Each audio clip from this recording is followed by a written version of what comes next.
Hey y'all, welcome to the Chaotic Wonderful channel. We are very, very pleased to be rocking some Monster of the Week action for you this evening. And first off, quick shout out to Minutus. Thank you so much for the subscription. Big props. Thank you so much for the support. Also, this evening, before we get into the game proper, we are using music by Sirenscape. So I'm gonna drop a quick link down. I mean, y'all should definitely check them out. You're gonna be hearing the tunes very soon. But before we get into it, let's introduce everyone to our phenomenal cast. Let's start things off with Dapper Wombat with Omar on deck.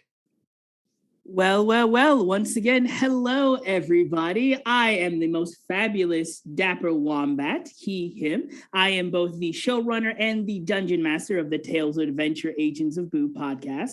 And I suppose, sort of in that theme, I am going to be playing a lovely detective, or I should say rather a gumshoe within this case. The name is Lawrence Knight, but you can either call me Mr. Knight, Lawrence, Mr. Law, Mr. Lawrence. And, there's always just one thing that's on my mind. He, him. How you doing today? And I'm glad to be here.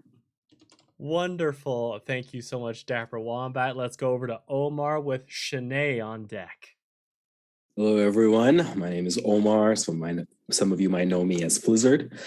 Tonight, I am the keeper for this Monster of the Week game. This is a world that I wrote. I'm new to the whole scene. This is my first time DMing on a live stream, and I'm incredibly excited to see where this goes. This cast here is stellar. Oh, hell yeah. Super, super excited. Let's kick it over to Shanae with Clockwork on deck. Hello, everybody. My name is Shanae. Pronouns are she, they. You may have seen me live on Twitch previously with Heroes and Hooligans. I am in far too much to really say on stream, but my pride and joy is on Sundays at 12 p.m. Central. I am the DM of a Spelljammer campaign called Star Bottle. And I will be playing the pararomantic named Tenny Sherman. And she's a little bit angsty, but I think you'll see a softer side of her tonight. Oh, hell yeah. Thank you so much for being here. Let's kick it over to Clockwork with myself on deck. Hi, I am Clockwork GM. You can see me regularly over on Heroes and Hooligans on Wednesdays, where I play Robin, ran as a part of a Monster Hearts campaign called Graffiti Hearts. We'll be wrapping up our first season in the next few weeks, so be there or be square. Tonight, however, on the wonderful channel,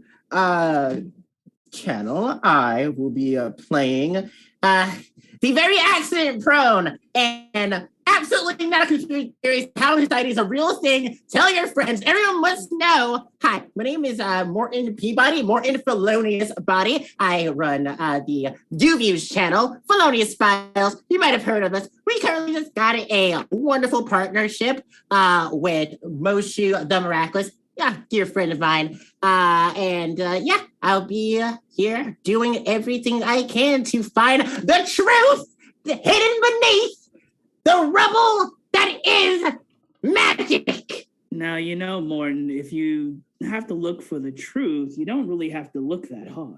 The truth's all around you if you just listen. Quiet, you government bootlicking scum! Shows how much I know. Morton! Oh my gosh. Morton, he is helping us. Hi, my apologies for that. I'm Seven. He, him. Morton got too insane. Also, he, him. And I am the spirit sadly attached to him right now. I wish things were different. We're trying. My body's somehow used to fight it. Hope to let you see more of me as the night goes on. But back to your regularly scheduled mayhem, I suppose. Wonderful. Yeah, I hate when he does that. God, I hate when he does that. Okay, hi. Moshu, take it away, baby! Oh my gosh. That's it. I don't need to play straight anymore. in, I don't need to play anymore. I'm done. Thank you for joining us on Chaotic Wonderful. Come on. Good night, everybody. Oh, That's all, hell folks. Yeah. Hell yeah. All right. Oh goodness. I am Matt, he, him. You can find me everywhere, improv and D&D. And this evening I'll be playing Moshu the Miraculous, weaver of miracles, creator of all things spooktacular. And of course, Moshu is a spooktacular, aka a magician. Oh, I see what you did there. That was really nice. I like the car transition. That was really nice. That was really nice presentation. Oh, thank you. I've practiced quite a bit. Yeah, you can tell. You look like you're real expert with that. No, thank you. Thank you very much. Well, before we get on with the show, well, let me pass it over to our illustrious game master, Omar. Take it away. Thank you. Thank you. As you can see tonight, I am joined by an ever talented cast, extremely over the top. Look at them. Just take a moment. Look at this group of people. They're fucking gorgeous. Oh, me? Oh, yeah. Shucks. Oh yeah. All right. I'm so excited. So let's get into it. Today, we'll be going into the world of Dark North. Imagine yourselves early 2000s. Think of yourself in your Buffy vampire high school type timeline, very classic monster of the week world. This world, this scene, today's story will take place northwest of the Twidkin Lake. That is up in the west coast of British Columbia near the mountains, about 8 hours away from Vancouver. So a very real place, near a very real forest. And here, hidden from the ever-peering eyes of society, there exists a town. And deep within the sea of trees, as if swallowed up and pulled to the depths of its own abyss, this town finds solitude from those who would disturb it. Surrounded by the towering mountains of the BC landscape, exists a home only known to those who are lost themselves or unaccepted. Light today barely grazing through the town, piercing through the clouds above, as if covering it from the peering eyes of any god who may wish to peer upon society here. The town folks, the regulars here, know this to be a sign of a dark winter, a harsh times.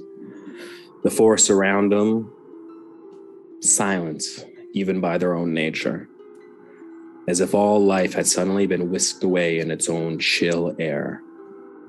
Life is tough in Mason, but its town folks much tougher.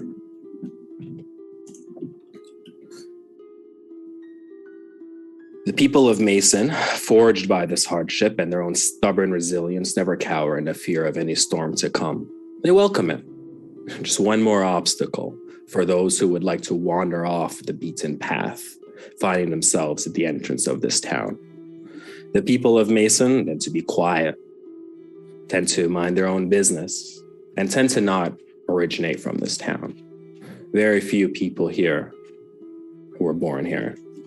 Anyone here has either sought asylum, escaping society, pressures, themselves, mistakes, law, family, the blood on their hands in some cases.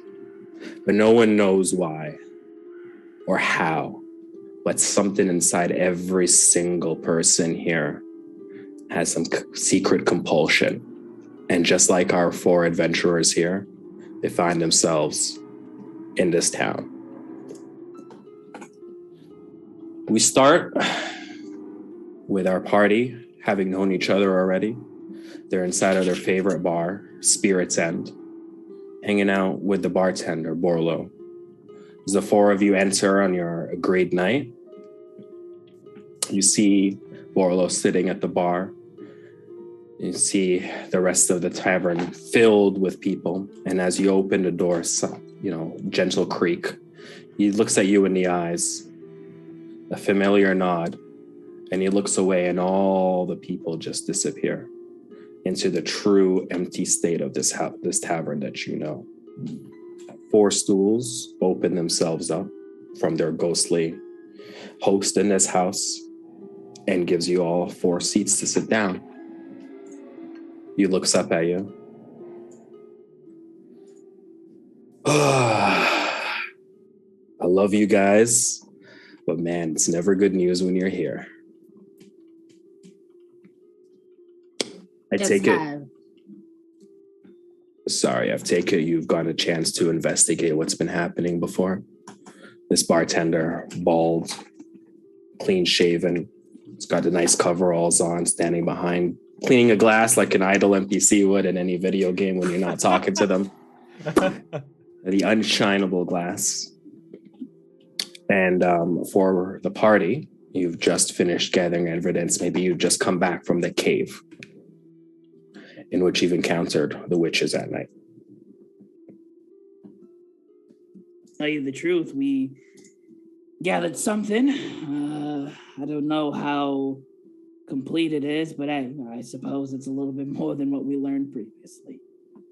What do you mean you don't know how complete it is? I got it all on tape, baby. I might have forgotten the night vision lens, but we can fix that in post.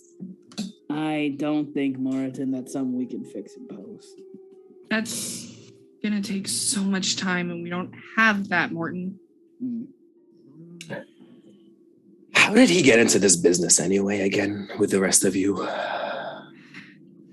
Well, that's actually a really funny story. So you see, they actually came to my hometown 10 and 7 back when they were like together with Moshu. I have no idea how Moshu joined them. But they were like doing an investigation, and they ended up coming to my shop, and they got some equipment. I was like, hey, I know what this is all about. You guys are after the Howling Society. And I joined them. And well, they couldn't really get rid of me after that because I actually was somewhat helpful. Did I mention how much I appreciate that this is a bar? Oh, of course. Sorry. Here you go. Yeah. Starts pouring out drinks immediately for all of you. I'm a little older, No. You're fine. I assure you. And she just kind of glances over at Morton. Oh, I get it. And he kind of puts his hands up back, and in a familiar way, the drinks start pouring itself magically. And in front of each and every one. No cameras. But it did the apple. Morton, come on, you know this Morton. This is the goddamn fucking spirit of my life here. It's not Profit. a fucking show for you. Thank you. Come on, Mr. Peabody, you know the rules here. Right. You can go hang out with Sean Lawson if you want. You go take your stupid pictures of everything and try to sell it off. My apologies. I can't really apologize enough for what my idiot is doing right now. Just rest assured, I'll make sure that no pictures are taken of your establishment and your lovely wife. Do not worry. Thank you. Of course. Yes. You would think Spirits I'd get up to some damn appreciation and some free fucking drinks. Of course, you know that we always appreciate you. So I take it you've learned a couple of things about our police force. The fact that they're all ran by a cousin. Yeah, pretty much. Yeah, that is concerning. Look, it's not that bad of a thing, okay? You've been around here long enough, you know that the power of balance has to be kept in a different way. Of course. That's all fine and good, but I would prefer not to have to pick between two evils. Just don't let them catch you saying that. They don't think they're the bad people at all. I mean, we both know that this is a safe place. Good. I'd like it to remain that way. So when you guys investigated this cave you told me about, it was just in the middle of the forest. Did you find anything else? Well, a cemetery, I believe. Cemetery. Is this where the dead pets? Is this where the Yeah. kids have been burying all of them? Yeah, that's not fucking cryptic. Like Pet Cemetery, dope. Someone read Stephen King. That one eludes me. I apologize. Is this some sort of author? Oh, yeah, author of a book. The books were better. The movies were not so good. Oh my god, we don't even talk about the movie. I don't no. Invest in the time for the book. I got nothing but time. My job does itself. That's true. Yeah, let's be honest. Wish ours did sometimes. Fuck. I mean, we always have a little bit of help. True. So, Thing is, though, the thing that is very curious to me is that we found claw marks. It seemed to be like long in sets of 4. They dug in each of the graves. Now, I don't know by the marking or the indentation if they were trying to claw their way in. More than likely, probably claw their way out. But in other cases, I don't know. And I think that's the thing that supposedly gives me the most concern, first and foremost. so far, yeah. Very strange. Yeah, so far, we've had household pets buried compulsively in this strange cave in the forest. Mm-hmm. We've had them zombified, come back and attacking people. Mm-hmm. And now one of them has been murdered from it. Mm-hmm. And that's when you guys went. Look, there's been a lot of strange stories in the world and the history, and anything kind of seems possible here. So far, does this ring a bell? Is this a type of, for you book readers, some fantasy you might have experienced before? Well, I mean, like Tenny said, the only thing that really comes to mind is Pet Cemetery, but that whole thing was forewarning. The kid didn't listen about burying their pet in a disturbed indigenous American burial ground. And, well, something happened to the pet, something happened to the kid. The parents figured, well, if the cat came back, why not the kid? And, well, that's where things, I suppose, took a bit more of a gruesome turn for the worst. But No spoilers, though. Read the book. Oh, yeah. I'll get right on it. He kind of just looks away, like cringe. I don't know. I don't suppose you've been in here, Mason, long enough than I suppose, like me and my other counterparts here. Does anything ring a bell? Maybe not necessarily indigenous American or indigenous Canadian burial grounds, but maybe like some weird sacred site, maybe some necromancer somewhere in the history of Mason got a little more spooky and the witches had to put him down. Maybe it's a revival of 100-year curse or some other spooky nonsense. Or Mr. Peabody? it could be linked to the Howling Society. They have been enacting magic for centuries. I'm 100% sure that they would have a way to bring back their fallen. I swear I swear to fucking God I've told you about this goddamn Howling Society. There's a lot of stupid shit here, but for the love of God, please stop bringing that up here. You could pawn that off. There's a store here for that shit. What was it that you said? JFK, MLK, or got werewolfed? What was it? That the Howling Society got both JFK and MLK. Come on, it's easy. It's best to not bring it up. Why did I ask? Why did I ask? Yeah. Because honestly, you craved the that one's on truth, you. Mason. You craved the truth, and I can give it to you. Peabody, listen to me. Yeah? Take a deep breath. Inhale. Wait. Hold it. Hold it. 1, 2, 3, 4, 5. Exhale. Are we good? We good, 7? Yeah, we're good. All right. Thank you. We need to find your body, my God. Please and thank you. I cannot. You all get a moment's reprieve. It never ends for me. He's still talking about this fucking howling whatever. Oh my God. Mhm. That is a cursed fate. And I'm You sorry. don't fucking say, Mason. I would love a beverage. Do you want your own? Here, have your own. What do you drink? Scotch. Pardon? Scotch. He just snaps his fingers and it just appears. Thank you. Nothing pours out, just a cup and a glass and scotch right in front of you. All right. So we know this. We know about the graves. We also knew that the sisters were out. Turns out that I suppose that the cops are witches and so much more spooky stuff going on.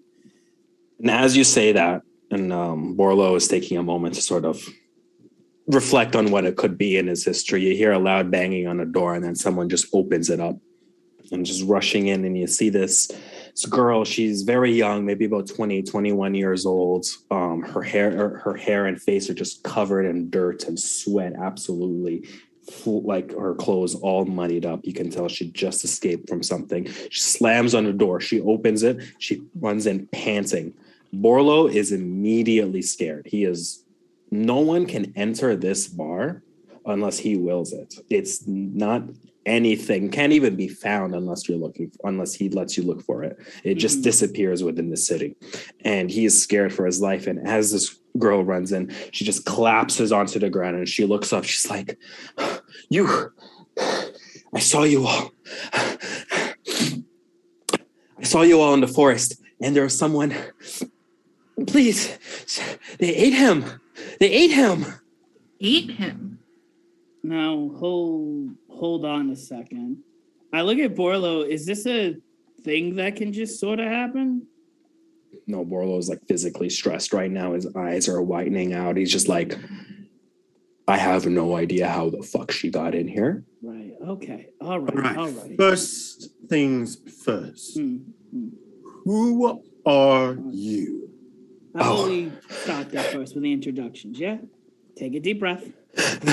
No. Look at me. Hey, kid, look at me. Look at me. Inhale. Yes. 1, 2. Oh. Perhaps a drink might help, huh? Water, please. Water. Borlo hands one of you guys a bottle of water. There you go. I'll take it to her. Yeah. Now you take it to her. She just grabs it. She's Sip, don't gulp. Sip, don't gulp. The water's cold. It'll fuck with your stomach. Oh, you're right. Sorry. Just breathe. You're fine. Takes a You few cannot gulps. tell us what you need to tell us until you stop hyperventilating. She takes a Helps few nobody. drinks. Eventually calms herself down. All right. Gathers her composure. My father, we were walking. Just around the forest, that pathway everyone hangs by where the farmer hangs out. And there was this body. But I couldn't believe it. It didn't make any sense. Remember last year on the news, those two brothers, they accidentally burned themselves? The two twins, they're from the legs down, they just burnt themselves and they were there. And their legs were just like rotten flesh, but the top of their body was like normal in a weird way. And they jumped out and they were loud and ravenous, carnivorous. I don't know what the right word is. And Hungry is probably hungry and starving are probably the words you're looking for. yeah, they were just so dirty. And then they just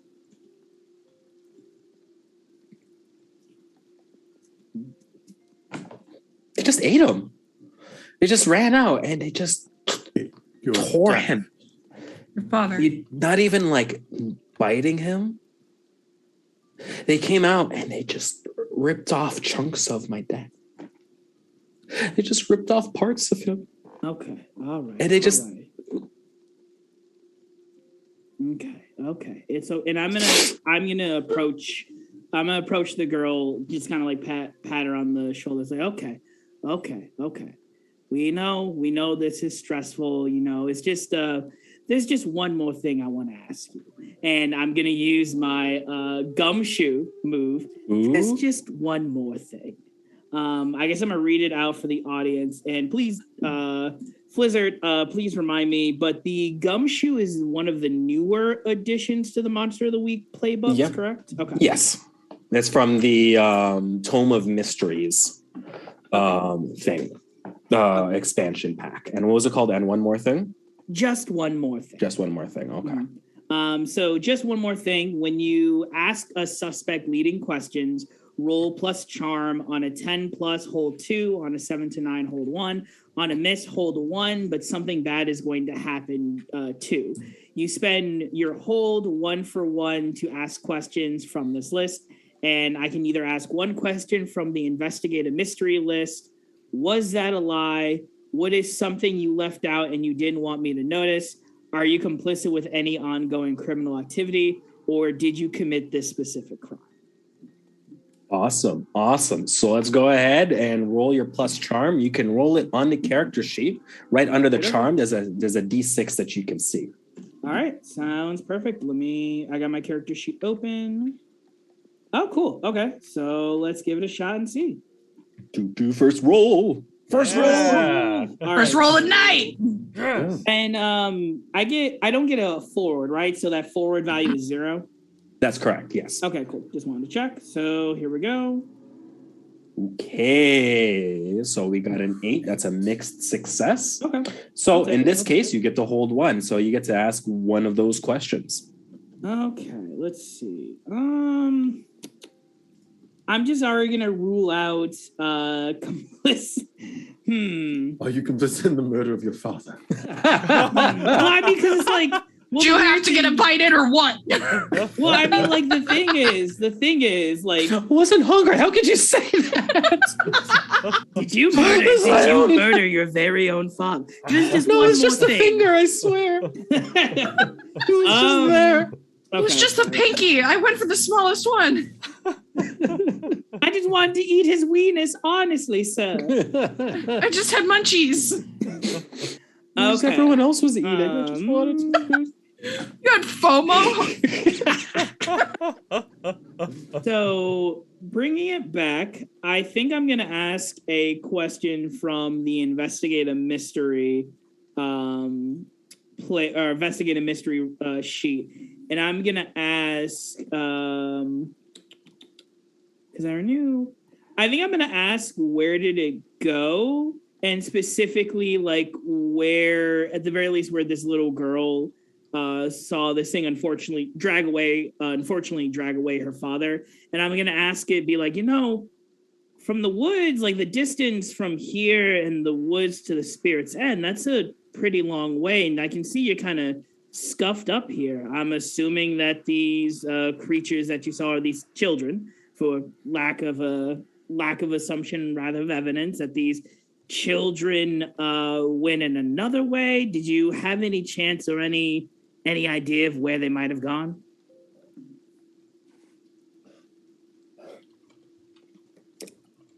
I saw them go back into the forest, but not right away. You did something before. They tried to eat me. It's not like I got away easily. How did you get away? I don't know. They looked at me and they caught up to me. They chased me down after I wasn't able to run very much. And they tackled me and they caught me. And they were above my head. And they were spitting. There was like all of their foam dropped onto me. And once it did, they just smelt me and stopped. And then they ran back off into the forest. And I was just laying there in the dirt, just scared. I'm sorry, I don't know why. I thought I was going to die. So I thought it was a goner. I thought they were just gonna do the same thing. It's okay. It's okay. It's okay. That, and I kind of look, and I'm sorry, Flizzer, I know you said, and I apologize. What is the name of the barkeep again? Borlo. Borlo. Okay, I'm gonna look back at Borlo and go, do you think, you said that, well, I guess if we all have soon discovered and shown, magic is very weird and wild and random. Do you, because, well, you essentially, you and you, for the most part, have dominion over your home, and yet, and I just kind of point again to the girl, here she is. These creatures were going to eat her, and yet they didn't. Don't suppose you've heard anything like this, Borlo? The only people who have ever entered my bar have only, I guess they can say, exposed to some truth of the matter, of the world, is the best way I can put it. Usually the victims here have never been able to just walk in. I don't see many of the folks of the town. I don't know many of their names. But those who have been touched, and I always thought it was a metaphorical touch until now, but I guess it's a literal touch. Maybe there is a touch of supernatural on her, of the real world, of the reality of things. And maybe they gave her a calling. Almost like the idea of the illusion being broken, right? Like and I kind of go, how old is this child? Oh, she's in her young 20s, so it looks like she's like 20, 21. Okay, cool. Because I'm like, I sure am in like my mid 40s. I goes like, it's like, I would assume it's almost like the magical equivalency of what, like telling your kid finally that Santa Claus isn't real. I mean, maybe this is all new to me as well. I don't know. It's like, I mean, you can ask Moshu over here. Moshu, what's it like when you learned about, your performances and your street magic? Like, did your perception of the world became different, right? Right. See, when it comes to the mystical, magical arts, there's a bit of a glass breaking when you discover these sorts of truths. And that is when you, of course, need to find a way to deal with it. And some of us deal with it by simply, passing on these illusions from person to person. But as far as this is concerned, perhaps, if you wouldn't mind, Miss, what was your name? Oh, sorry. My name is my name is Karen Fincher. Karen Fincher. All right. Yes. I'm sorry. Who are all of you, and what are you talking about? There we go. Kind of explaining over stuff without interest. We kind of have a tendency to do that. We're Numbers Incorporated. Specialized in supernatural phenomena recording and disseminating that to the public. How can we help? I just told you. Oh yeah, I don't know what else I can tell you. It takes a bit to catch up. I'm back up to speed now. So your dad got killed. Now, I'm just going to describe them as Peabody. Yeah. Peabody. Yeah. Not Yeah. the time. Not the time? Just Not the time or place. Not the time of Karen. Okay. And Tenny's gonna kind of walk up and she's still on the ground, isn't she? I think she'd now be like sitting on a bar stool, just trying to cover and recover, catch herself now. Okay, I'm going to kind of go up to her and kind of lean on the bar in front of her. She recoils a little bit first. You're okay. You're okay. Been through something traumatic. That is completely valid. I know it hurts when you lose someone important to you. Mm-hmm. I know it's so hard now. It is. But you close your eyes and you take a deep breath. You can feel their love for you. No matter how far away they are, you can always feel that they love you. You see her taking a slow, purposeful exhale with her eyes closed, and slowly as she exhales, her shoulders drop back. She leans back a little bit. And you can see a small sense of calm try to start to take over. I want you to roll manipulate someone for me. Ooh, wonderful. You can do it. Oh, darling, you're letting me use my charm. Uh-oh, you've activated my charm card. My gosh. Woo! That's going to be a 10. Nice. Beautiful, beautiful, beautiful. Let me just double check. All right. So I'll make sure I didn't miss anything here. So manipulate someone on a 10 plus. They'll do it for you for the reason you gave them. If you ask too much, they'll tell you the minimum it would take for them to do it, or if there's no way they do it. So in this case, you're not asking very much at all. You're trying to manipulate this person into calming down, to be more cooperative. Breathe. Everything is okay. You came to a place that you can get help. You did the best thing you could in a really fucked up situation. Okay? That is all that you can ask for yourself in this moment. It's exactly what your father would have wanted you to do too. It's the moment you say her father's name. You're okay. she You're okay. collapses. You're okay. You're okay. And she's gonna like put a hand on her shoulder and just kind of like gently stroke the front of her shoulder with her thumb. As you do You're that, okay. she kind of just Everything is leans fine. leans her head into your hand a little bit, you know, in a very like letting her weight off sort of thing. Okay. Thank you. Thank you. Good. Okay. Keep your deep breaths. Is there anything else that you can remember? You are fine. There's no one coming after you right now. It's just been the other killing Okay. that people have been Okay. talking about. You guys know about it? Yeah, we heard about that. Okay. Okay. And you've heard the screaming, right?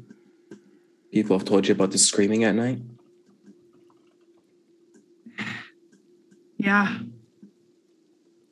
The ones that you can only hear, that everyone can hear in their head by the forest. You've heard those stories? No? It's okay if you haven't. It's only for the people who live near. I haven't seen any. We of you haven't been before. here near long enough for anything like that, but we heard something mentioned about screams. We just haven't had time to fully investigate that. A lot of us, the people who live here, me and my friends, when we're close to the forest, some of us can hear a scream in our head, like a monster, like something dark yelling in our heads. But not all of us can hear it, but it's so loud and so strong. And no one knows what it is because it's not the weirdest thing that's happened in the town. So we kind of just left it. You know, one time we saw the police turn into a cat, but that's not that weird. Is there a certain type of person? Like, is there a connecting thread between people who it is affecting? Is it men? Is it older people? Is it younger people? Who's it affecting? Now that you think about it, now that I think about it, rather. Hey, sometimes you can let me know what to think. That's okay. We all cope with trauma differently. I think I'm just disassociating, you know? That's okay. That's okay. That's pretty valid. You are absolutely allowed to. That is It a was- constant state. I work at a restaurant and sometimes I don't hear it, but anyone who's ordered food, anyone who was waiting to eat, I think. Because before lunch, I could hear something, but sometimes I just can't. I've never thought Okay. about it before. Okay. That's weird. What kind of food is served there? Where do you work? Oh, I just work at the just Wendell's. Wendell's? Just Okay. a little local burgers. You know, we make triangle burgers. Have you been there? I haven't seen you before. You should come by. We haven't been there yet. I'll give you guys a free meal, I swear. Oh, okay. Absolutely. And you watch as like Teddy kind of like turns around and is like, Kevin just looking You back see- at Teddy, you just see- like, we're not going there. No. You see Lawrence goes, oh, do you, and like peeking over, no, by any chance, do you all have any of those fancy like malt milkshakes, with like the whipped cream and the cherry on top? not the time, Lawrence. Anyway. mean, We have Sockwoods, which is like, it's not a solid, it's not a liquid. It's like ice cream, but not ice cream. Maybe that's what you want. I don't know. That sounds nice. Anyway, back to the screams. Back to the scream. Sorry. Look, as much as I would love to recount menus, bigger fish to fry. So it's the people that eat the food. Yeah, before they eat, they can hear it. I've heard Right a few before they eat or after they eat? Before. And they stop hearing it when they do eat? Yeah, when I'm not hungry, I never heard it. That's so strange. Okay. What does that mean? That means our monster has probably the something with desire satiating their hunger, right? Like that's the whole vibe that we're getting. I'm not pulling this out of my leg, everybody. You're not pulling it off your leg. Okay. Yeah, no. This is not a town that it is worth going hungry in. Sorry, I gotta look at my playbook because I really want to make another roll, but I'm Mhm. trying to figure out what I should roll for. Because I want to remember Yeah. if there was so, because and I'm also really, really trying hard not to meta knowledge because I think Wombat knows what this might be, but I don't know if Lawrence knows what this might be. I think it's safe to say a lot of the time there might be some crossover in that knowledge because Okay. the You idea- work with the agency. You Yeah. help Yeah. Well, that's the specifically thing. with dealing with monsters. and it's Like, talked man, about you're a in this town. guy. And it's talked about in this town, right? Borlo Right. said it, right? Like these are just stories of real things, but somehow we've seen a lot of them here, right? So okay, I think then- in the general, if it's in the general lore of knowledge, go right ahead and investigate. Okay. I think you see as he's kind of thinking and he's gonna snap his fingers, goes, hey, Borlo, can you I don't know if this is still if this is something that has with stories and everything and fables, but I know where I'm from, out there in the USA. We got a story about what happened when a group of people went hungry in the winter. Don't suppose you all had something of a story like that? The wolf in the winter. Went hungry in the winter. The wolf that went hungry in the winter. Well, the closest thing. Morton, I swear to fucking God. I mean, the proof is right in front of you. Oh, that's what I'm gonna say. Morton. What? I'm looking. What? I'm trying to figure it out Put too. the I'm camera looking. down. I'm looking through our catalog. camera I might have actually heard about this. I'm actually trying to be helpful. You know what? At least his camera isn't as full as he is. So let him do it. Let him look at it. I think I'm not gonna And while bother. I'm scrolling through my camera, looking at the other felonious file videos, can I roll what sort of monster, what sort of creature is it to an investigation? Yeah, this is a great way to use it. I love it. I love it. Would I be able to give him a forward or something because I'm kind of remembering what it might Help. be? You can roll a help out. Yeah. So Yeah, what I'll I'm do, a- what I rule for this is I let the first person do the roll because I don't want you to have to commit to the help out if it's unnecessary and risk taking a negative roll on yourself. Okay, yeah. No problem. And this is a sharp. I'd like the crowd to know I have -1 to sharp. Our brilliant boy.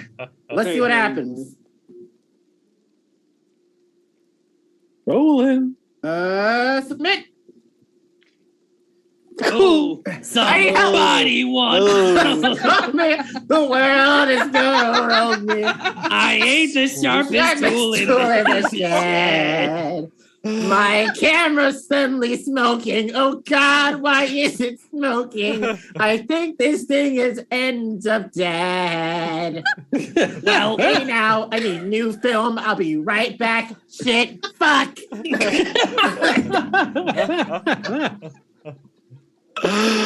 Oh, I know. man, I don't.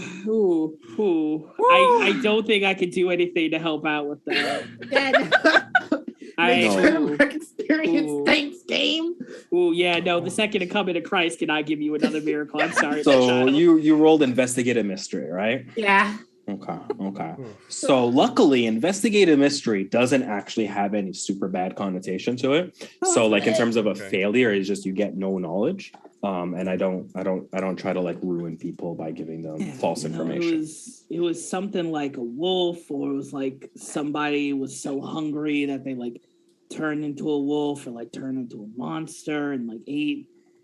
I just can't remember what it is. Do you want to roll? You can roll as well. Yeah, sure. What is that? Investigate a mystery? You can do investigate a mystery. Yeah. Go ahead. Yeah. Okay. Sharp. Beat it too, buddy. Beat it too, buddy. No, because I have a +2 in sharp. So I am, in fact, a very smart boy. Ooh. All right, let's Here see. we have the sharpest tool in the shed. Ha All right, so the 4, I still do not get a plus or minus forward, so it's still 0. Correct. Okay, here we go. Failure. And we got 2 failures. Wow, Oh okay. my gosh. Oh, My memory Jesus. is failing. Fucking me. Christ. All right, All right. so both You're of really you bad at this. fail You to don't know what this find is. where the strings connect, where these points connect to some sort of parallel story. You're not able to get a hold of that. But Borlo looks up and says, even if you can't do it, there's always going to be people you can speak to before you go out and find out what's going on. I would probably reach out to Sheila, the librarian. Sheila. You've met her before. Yeah. Sheila used No, Um, Sheila's great. She's Does gonna be Sheila- the only. Mhm. Have any film, like anything that helped fix this? I is very dead. You're gonna want to go speak to Sean, probably. The crazy store guy. Oh, Right. Fucking weirdo. Moshu, you have a working relationship with Sean. Want to help? Yes, of course I would like to assist.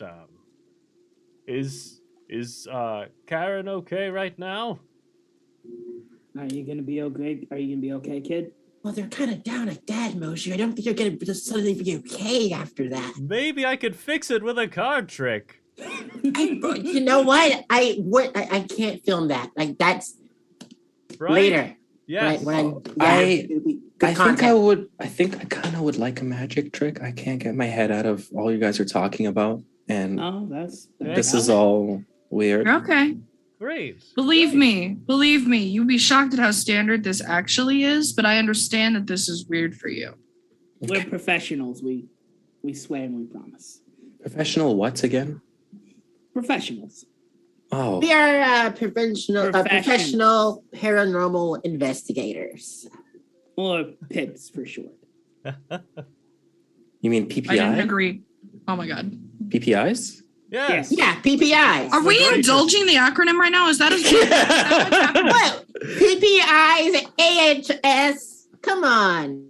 Morton, I will Acronyms give are credit the where eight credit is life. due. Is I will give credit where AHS credit is due. Anti-Howling Society? Oh my Yes, it is. fucking Oh. You god. know about the Howling Society? Look, Christy, I've been How could I talking about it all not? day. Yeah. You're welcome. Now you're part of the community. You know the lingo. That's another one for the books, boys. I'm gonna head out to see if Sean can help fix this camera. Morton's glass shatters. It just fucking shatters. It just fucking shatters in front of him. Oh yeah. Okay. No, Sorry. I think I lost my Ken just I'm kind here. of like makes eye contact and like the bottle just a bottle appears in front of 10. Yep. Yep. All right. Yeah. Before Yeah. we- We travel with him. You're aware of that, right? Another bottle, a second bottle appears for Tenny. All right, Thank you. All right. Before I'll we see get myself to- out. All right, so look, I'm going to be honest. You Lawrence, guys are do you going to wanna- want to have to get into this as soon as possible. This is the second death. You know that this used to be my job around these parts, and you dumb son of a bitches got yourselves into this. So it's going to be on you to get rid of this because this is not happening Look. in my town. No. I get you. I assure you we'll do everything we can. Yeah, I'll go hit up Sheila the librarian. I'll come with you. She. Am I allowed to come with you, oh Master Bureau? I mean, I never said that you couldn't. It's just for the fact of like, a little bit of tit for tat, favor for favor, that sort of thing. Ah, it's a jest. Get over it. Yeah, I'll come with you. Awesome. So I assume that Morton and Moshe are going to go speak to Sean Lawson and 10 waves to Moshe, just like, have fun on babysitting duty. I'm going to the library. Moshe is all about it. He just goes thumbs up. He's all about Morton. Yeah! Morton has one fan. Yes. All of these things, you have one subscriber on your UViews channel. Subscriber, and it's Moshe. Moshe, every time you just see him comment, great job. You're doing great, sweetie. Nobody's gonna break my stride. Nobody gonna own me down. Oh. All right. So we fade wipe to the next scene. We will start off with Moshe and Morton at the outside of the Cryptid Currency, which is the store run by Sean Lawson. It's a bit of a novelty store that sells the idea of cryptids, and there's like Bigfoot in a giant picture that's blurry, and like these random feathers, like the lost feathers of Osiris, and just all of these different like obviously fake bullshit to sell the flavor that this town already has to this town. And he's just weird, kooky, eccentric man. He doesn't understand business. He's always in the red, and he can't seem to figure out why there's not one tourist in the city. It just kind of goes over his head.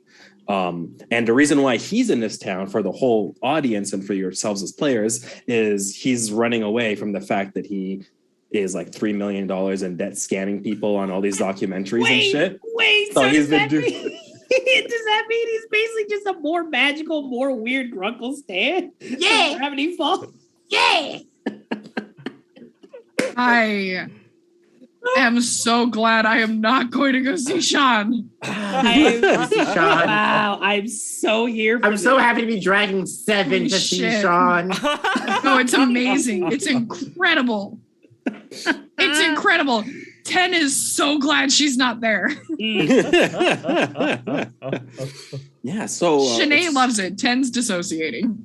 There's the Cryptid Currency at the door at the front. There's a couple of glass doors. The store is open. You guys just walk in.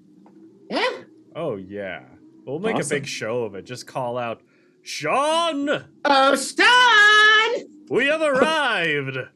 Visitors. The miraculous and the Fellas Files himself. We're Yes. here. The master of the Anti-Howling Society at my doorstep Yes, indeed, the very same guy. Exactly! And Moshe, my friend, my magnificent friend. Of course, Sean. How are things? Terrible. As always. Oh, that's not great. I've sold 3 lighters. And they took the unbranded ones, the ones without Bigfoot on them. That's the only thing I've sold recently. And as you see him, he comes out as from the back of the store, and he's got this big, giant like Wookiee outfit on. And he's holding like a big, like off-brand Chewbacca kind of helmet beside him. And you can see he has a camera in his other hand. And he's like, my friends, what can I do for you today? I was just gonna go film another magical. Perfect! Right? That's exactly what we need. Oh, okay. And he puts his helmet away. And then his helmet away, and he puts his camera down, and he empties his pockets of spare batteries and film. He's like, I'd be more than happy to help. Oh. My camera kind of got busted. Something weird about pissing off our dear bartender. Can I perhaps get some new film and batteries so I can, continue the Felonious Files? The Felonious fans need me. But of course, the show must go on. The Show must go on. Exactly. The truth. Truth must be out there. Yes. The truth. Yes. Man, Sean, you are so great. You're so awesome. This town does not deserve you. Honestly. God, it's like Saying the same thing. My two kin Yes. finally in this city with me. We should start our own business. You Okay, should- we should start another show. Yes. You should travel with us, Sean. Please consider it We We can go would on love- tour. to have you. Yes. And leave all of this? Absolutely. And he turns around and there's just cobwebs of empty shelves and just random torn up posters on the wall. I've created a legacy. Can you promise me a new one? Oh, yes. Of course. Would you Woohoo. rather stay here and keep selling unbranded lighters or come with us and change the world? Spells the truth. For the truth. Why do I have this strange? I think at this point, Lawrence is just talking to Teddy and just like thinking to himself, why do I have the strangest notion that they're all gonna end up on a radio station together? Morton certainly has the voice for radio. That's it. I just wanted to add. As we pan over you, Moshu and Morton, you guys feel a scratch behind your ear, as if somebody's talking about you. Our fans. As Morton's about to go into talking business strategy and logistics, they just go catatonic for 30 seconds. No. No. No? No. We actually came here to get information, not to start another damned show. What's he talking about, Moshu? I thought this was This is the truth. This is Seven. Hi. Yes. Don't worry. We'll table that for another time. It would take too long to explain, and quite frankly, I don't think you are capable of comprehending it. Now, I'm a business owner. How dare you? we You're were friends, Morton. I thought we were going to have a podcast. I was going to get a van. Seven is clenching his fist, and you see the shadows around him begin to kind of slowly inch towards our dear friend, Shopkeep, before he just kind of takes a deep inhale. No, you're here to help the people in the town, not hurt them. Sean, have you heard a scream in your mind near the forest? Well, sure. Yeah, I've heard screams all the time. Yeah. I mean, no. One that originated from nowhere but your own mind. Have you ever? Well, hold that thought there, Bucko, because everyone tells me it's all in my mind when I try to sell them on these things. So you're going to have to tell. Look, which side are we on? Do you believe me or do you believe me? You know, like I'm like trying so hard to believe you right now. And I really need you to buckle down real hard, cut the bullshit, and tell me what I need to know. roll manipulate someone. Ooh. Ooh, That's Tron, right? Seven's a little. Yes, it is. Nope, I have to mute. I'm so good at technology. I'm so bad at rolling. Oh. Also, everyone who's rolled a failure gets one experience point, and it might actually matter at this point. Yeah. It might actually matter at Right. this point. At this rate, it might. The camera pans back over to Ten and Lawrence, and Tenny looks at you and goes, honestly, I'm glad that Seven is there, whether Morton wants him to be or not. He's never been the best at talking to people, but he'll do what he can. Yeah, Keep him focused at the very least. Yeah.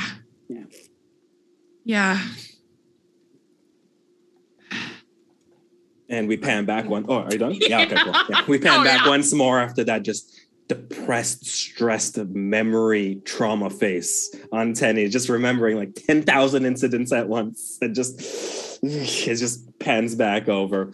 And as you try and convince Seven, as you try to convince Sean to give you that information, he just looks at it and he just says, well, I mean, I could tell you about what I know, but honestly, it's just all kind of screams in my head and everyone is just telling me it's not real. But I do have a video just for you. Do you want to watch it? Huh? Seven? Yes. More time? Yeah, Moshu. Yes. And he shows you guys a quick video of him just running around in the forest, and it's an absolute waste of time. It's just him in the same suit he's wearing right now. And then you can tell he blurred it after with like After Effects or something, and he just literally just brushed it off. I think you guys, I think this is the thing making the screams. I'm 900% sure that is the Loch Ness Abominable Beast. As the video is going on, Seven's gonna have it. This has worked on his last nerve, and he's just waving a hand up, fine, and he's going to jinx Sean. Oh shit! Can you remind me of that one? All right, you encourage coincidences to occur the way you want. When you jinx a target, roll weird. On a 10, hold a 10 or higher, hold 2, 7 and 9, hold 1. On a miss, the keeper holds 2 over you to be used in the same way. I can spend hold 1 for 1 to do a couple of things here. And the thing that I'm going to be aiming to do is interfere with what a bystander is trying to do. Okay, awesome. Let's go ahead and get that roll. Right, perfect. Let's see what happens. Please be good for once, my life. Rolling. Oh.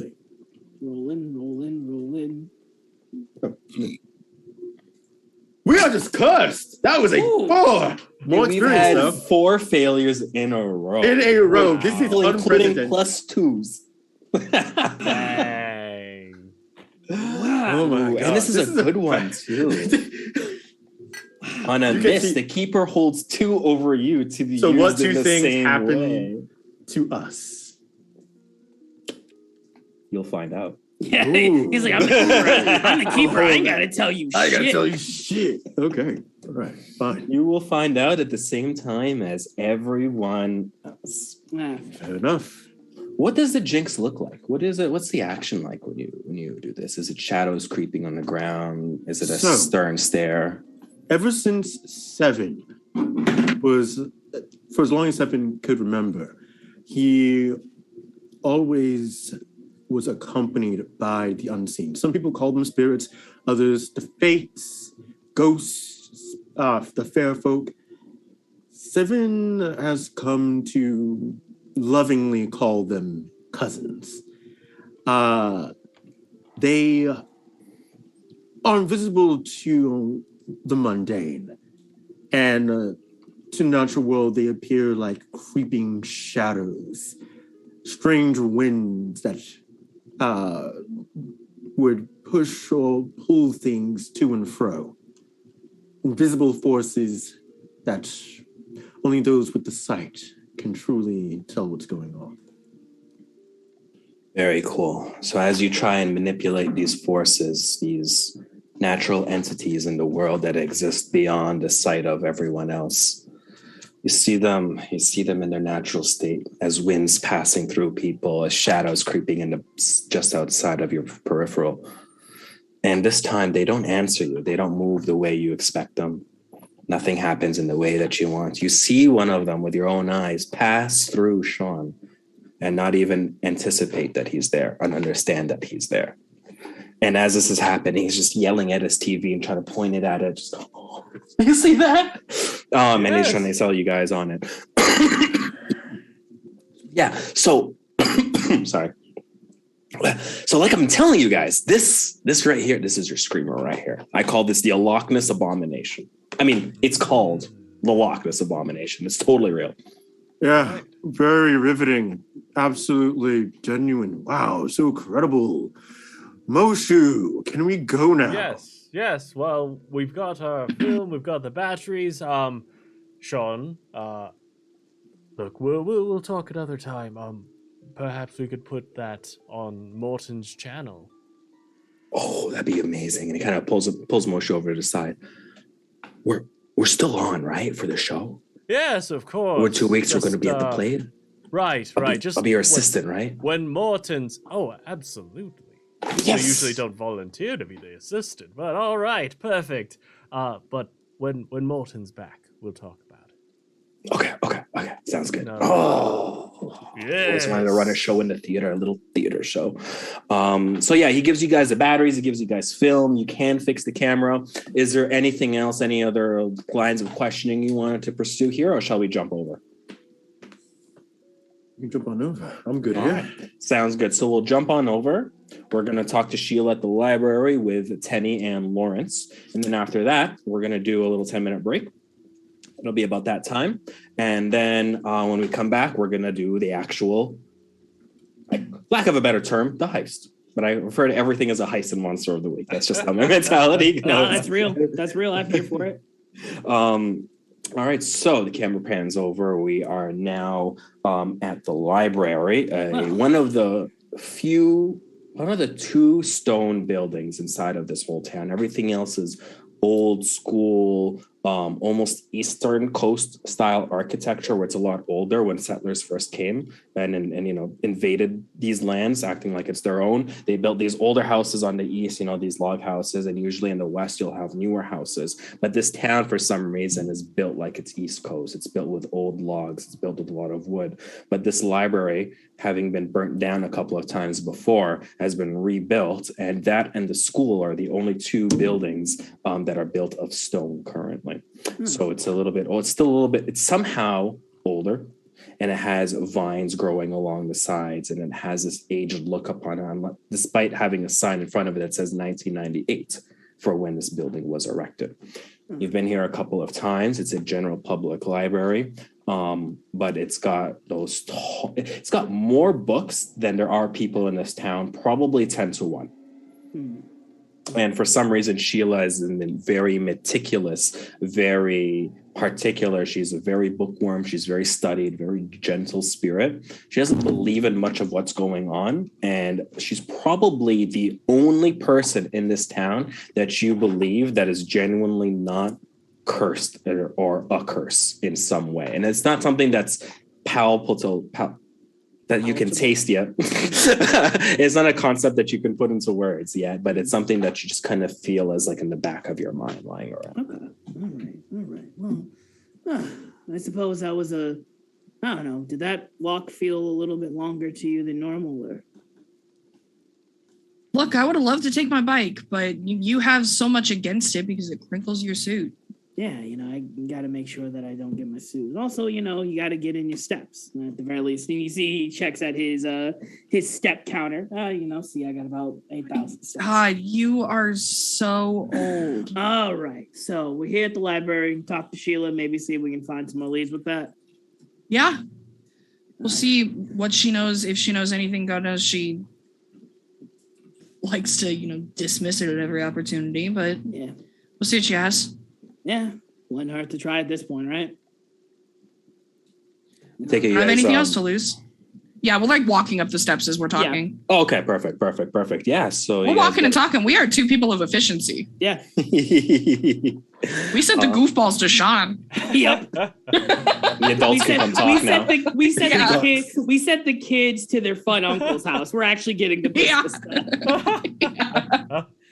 Like Tenny loves them both dearly. But at the same time, it's like, oh, thank God. Like we got a babysitter for a little bit and Yeah. now we can just kind of be adults. Yeah. Love it. Awesome. So as you two are having your conversation and get up to the stairs of the main entrance, there's a big, large desk in the front meant for many people to just sit down and read. It just stretches 50 seats long. The walls covered in different aged books, all organized just by different genres of theory. Not even like genres of book, but just like these are all based on when the world believed X or when the world is based on believing Y, and all these different lenses of and optics. And that's how these books are organized. So, Christian view books, Islamic view books, supernatural view books, Wiccan view perspectives, et cetera, et cetera, et cetera. A very odd way, but of course, the library doesn't get used as much here. It's more of a pet project for Sheila.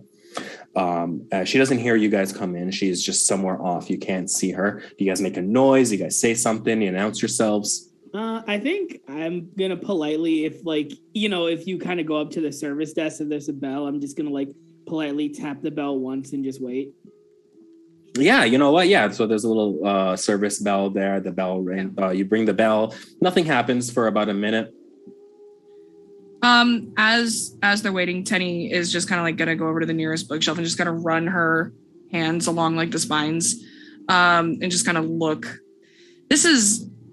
Books are home for her, and they haven't been in town long, but she has definitely been here at least 5 times.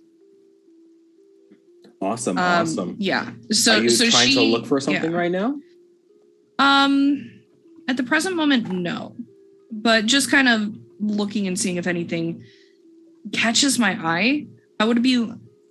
If it's close enough to the service desk, I would love to look in the pagan section. In the pagan section. Yeah, Yes. yeah, we can say it's not too far away. It would be from all these books based on those perspectives, all those histories of the paganism, accounts of paganism, folklore, and some things written by people identified under those different belief systems, written of their own encyclopedias, for example. If I ask nicely, can I roll investigate a mystery to see if I can find anything that might help us identify what we're going after? Yeah, that's what I was looking to do. Let's get her done. Cursed roll Awesome. today. Maybe Huh? you'll do better. Maybe you'll do better. Yes, I believe. 9. Hey! Oh my God! This success. Somebody Oh. rolled higher than a 5. Tenny came to play, boys. Hell yeah. Yeah. What question would you like to ask? You get the whole What one. creature is it? What sort of creature is it? So you do some reading and you take a look at all the different types of encyclopedias, your lists, your accounts of monsters. And despite there being no 1-to-1 ratio, your closest guess based on zombification, based Just on pray it's not werewolves. That's the only thing. Is if it's anything but werewolves, I am golden.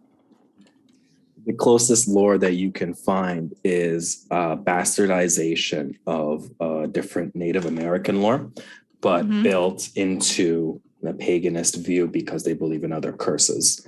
Yes. Your take on it and your understanding of this town at this point, knowing that things are true but different, the stories that you find of hunger, of zombification, of controlling hordes of things, you lead yourself to one answer in 3 different sources. Okay. The Wendigo. So, He's having a moment. I'm sorry. I'm like, and Penny? Sean was like, Penny reaches down in and slides her fingers into her left boot, and she pulls out a small little flip notebook, and inside her jacket she pulls out a pen and she immediately starts kind of scribbling down notes without even thinking about it. She fully cites the sources of where it is that she got this and where it is in the library so that she can go back because she needs to do additional research. But at the bottom of the small page, it's maybe a 4-inch spiral notebook. She writes down Wendigo and underlines it twice. She sort of glances at it and raises an eyebrow and then heads back over to the service desk as Lawrence waits for Sheila. Perfect. And Lawrence definitely sees Tenny snap the notebook closed, and as she's walking, she kind of high knees for a second and slides it back into her boot. Yeah, while you're doing that research, we'll say that's going on at the same time while Mhm. Lawrence is waiting at the service desk. Are you going to call out for Sheila or anything like that while Tenny's doing this research? Yeah, I think so. At the very least, I know that Tenny. At the very least, I think I've noticed I'm sharp enough to know that Tenny feels more at home with like the library and stuff, is more of like a connection to that. For me, a library is just kind of a place, like a person, to get knowledge. You just have to figure out where to look for it. So I think after a little bit, I'm gonna be like, I wonder where she went, and I think I am gonna go find, go looking around for Sheila. Okay, awesome. So you walk around for a couple of minutes. You're not able to find her. And I think at one point, maybe you get a little frustrated and you look over at the desk to try to see behind the door. And as you do, you catch a glimpse of what's under and you see her passed out under the service desk, like hidden under the thing just with a book on her face. Like you can tell she just fell asleep. Okay, Oh. I'm gonna. Mood. More than once. I get it. Yeah, I'm just gonna look at Tenny. I'm go, hey, Tenny, Hmm. should I? Sheila, come on. Okay, I was like, she was just sleeping so peacefully. I felt like it'd be a little rude Hey. to wake her up. Was it a good Hello? book? Mm? Hmm? Huh? Oh. Hi, Sheila. Oh. Hey, Sheila. I'm sorry. Hi. Oh, it's embarrassing. You scared me. Nah, you're good. It's just us. You're fine. Yeah, no, that's fairly valid. She like crawls up slowly and cleans herself up a little bit, dusts herself off. She puts. The I book can't even away be mad. gently. You woke me up asleep at the table like a week ago. Fair. I'm so sorry. Listen, how can I help you guys today? I don't expect guests very often. Yeah, no. Well, I was kind of hoping you might be able to help us out with something. I'm trying to look into something. Yeah, of course. Is it a book? Is it like you want me to find you a book? Are you looking for like references? Are you looking for suggestions? Well, I think and I kind of look at Tenny. I think it's a mix of a book and references, right? And you said- Sure. Where should we start? I have a few ideas, and Tenny reaches back out and like grabs the notebook again to show Sheila the notes of the books that she specifically found. What all do you know about the Wendigo? Wendigo. And you just see instantly Lawrence just goes, Oh, look at who came to the conclusion after I already got there. We love historical repeating. I mean, Okay, anyway, Sheila, sorry. I did do the legwork. I did kind of help get us there. That's great. I walked to the library too, I Lawrence. didn't- We both put in the legwork. Wow. Okay, Yeah. I understand. You're Anyway, very upset Sheila. with Sorry, my are we step- fighting? Please lower your voice. Oh No, no, we're not- only we're out not- of we're not- only out of love at this point. It talk to us a It's- year ago. This would be a different story. We're Oh, no, we'd good. be- This is yeah, no, great. we're fine. We like fist bump. We're like this. We're like this. You Yeah, can tell this she's is our- visibly uncomfortable. She's like tense. This is a lot of more energy. conflict than she already ever She's like, experiences. ooh, this is a lot more social interaction than I wanted from. We'll today." get you there. We'll get you there, Sheila. It's fine. Anyway, the Wendigo. I looked mostly in the pagan section, but I know that it does have a little bit of overlap into Native American culture. I'm not even gonna fucking bother with Christianity. Let's be real. They don't have anything besides just, angst. So Yeah. what do you got? So let me look through your notes. When she looks through your notes, she's like, "Oh, that's a good one. Yeah, I would have recommended that. I mean, yeah, this is the Wendigo. Like, I mean, they're very popular in a lot of Native American lore. There's some stories about them that there was it was funny in scientific culture. It was believed that the Wendigo is a condition, like a zombieism, like something you can get, and it causes people to be cannibalistic, and it evokes these sort of urges to eat people, to attack others, and it causes people to become very skinny. There's a spiritual or a supernatural type of story and lore to it, obviously a lot less scientific and cold, that they were spirits of some sort of your ghostly tortured soul, but the irony of your life after is based on how you died, sort of thing. So usually tortured people who had died starving, died alone, or in violent acts. They have these histories, these collections from other people of these sort of things. I don't know much, like the zombification lore here, and she kind of flips through a couple of pages in your notes. Tenny's fully taking notes. I guess most of them come from the more pagan histories, not so much the Native American takes on it. But some people believe that they could raise the dead, and that they had almost like an influential ability to get people to call them. Because the thing is that they all have human intelligence. Mm. So unlike other creatures, they're not carnal, they're not feral, they're intelligent. Mm. They strategize, they see themselves as an alpha predator. And all these stories, the Wendigo could outsmart their hunters, their captors, their people who would defend their families from them. But from these mishmash of notes, it seems as though it would be a Wendigo that can zombify others. But some of this lore doesn't make any sense. And she steps away for a couple of moments into the... Sorry, yes. Wait, hold on. You said it can zombify others. Do you know the process? And please, I don't mean to kind of have this as but at the very least to me, from that genealogy, that reminds me very much of the scientific and supernatural mythology, almost in the sense of werewolves for the first time. It's the idea of like rabies coming from a wolf or from a bat into a human, causing them to become feral. Is from that scientific definition, is that still something the same thing? Would, in theory, this be something from either contact, such as a bite, or would this have to be something from the moss, such as spit? To answer your question, I want to find something out because it would connect a lot of these dots together. She whisks away for a little bit in her box and she comes back. Oh, sorry. And While she does that, I lean into Tenny. Yeah.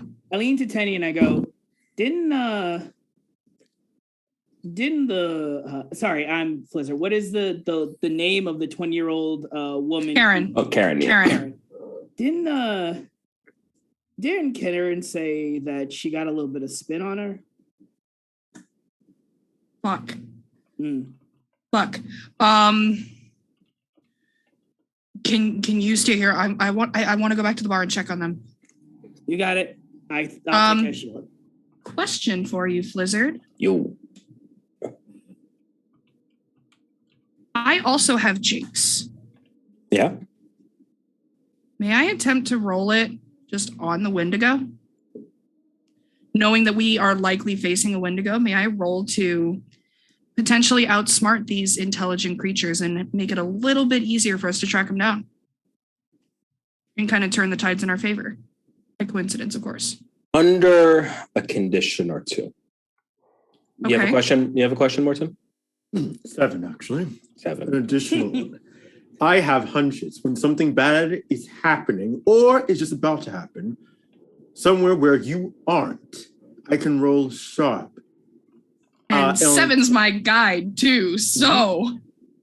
So on a 10 or higher, I know where I need to go when I get there just in time. On a 7 through 9, I get there late, but in time to intervene, but not to prevent it altogether. And on a miss, I get there just in time to get in trouble. So can I roll that?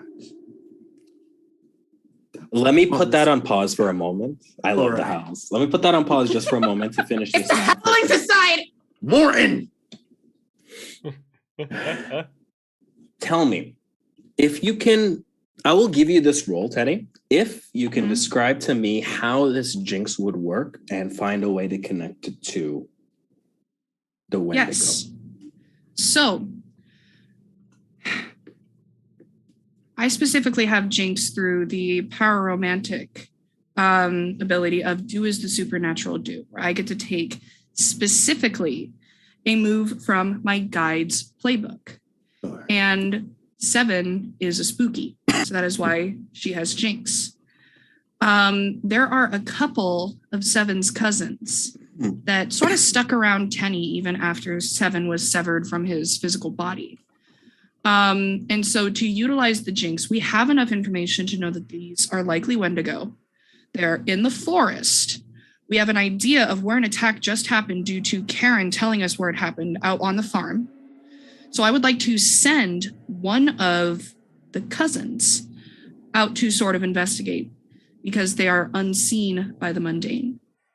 Okay, I dig it. I dig it. So what we'll do is we'll do your role to see if they can scout it, basically, is sort of trip up their planning and get an idea of where they are. And then what we can do is we can do the hunch roll to see if more specific details can be done through 7, or even the ability to know and actually locate in greater detail where it is. So it'll be like an accuracy from 7 and just the general magnitude of it from you. Yeah, and I'm doing this like as I am leaving the library. So Lawrence and Sheila can kind of do their thing. I want to head back to the bar to make sure everything is okay. And I want to do Jinx as I go. Okay, let's start off with the Jinx roll. So wonderfully, just so the audience knows, technically speaking, Jinx would be rolling weird. However, I am a pararomantic, which means that anytime that I have to roll weird, I can choose to roll charm. And I have a 3 in charm. Ooh. Please don't. This is going to be a more painful failure. Come on, you got this, Tenny. Fingers crossed. See what happens. And submit. 11. Oh, fuck yeah. Hell yeah. Ken, you are amazing. You're biased. You're biased. She came What can I to play. You'll love to see it. Okay, so are there any specific things or holds that you would like to use from this? Yes. On a 10 plus, I get to hold 2. So the first thing I would like to do, I'm utilizing 7's ability. So I want to help a hunter. So I'm going to give him a +1 forward to see if his hunches will kind of help him out. In addition, I would like to do the target loses something that you will soon find. Mm. Ooh. Mm. Okay. Okay. Nice. I like it. I like it. I like it. I like it. I'm processing. I'm processing. I'm processing. Figuring it out. Processing. Putting it Okay. together. Okay. All right. All right. Okay. We're good. We're good. All right. All right. All right. All right. We got there. We got there. We got there. We got there. So I have that in the background. You don't know what happened yet That's until fine. we'll get the roll hunches. from Shidane over here for 7 for the hunch. Question for Yes. that hunch. Would I be able to throw in a little bit of assistance there? I'm picturing that maybe when 7 like gets that feeling. I mean, typically 7 being, I kind of pictured him a little bit less active as Morton, but when 7 goes for something, Mm-hmm. there's something serious. So Mhm. in that case, I would like. And it normally involves Tenny. Oh, absolutely. Your best friend. Exactly. So we have to make sure.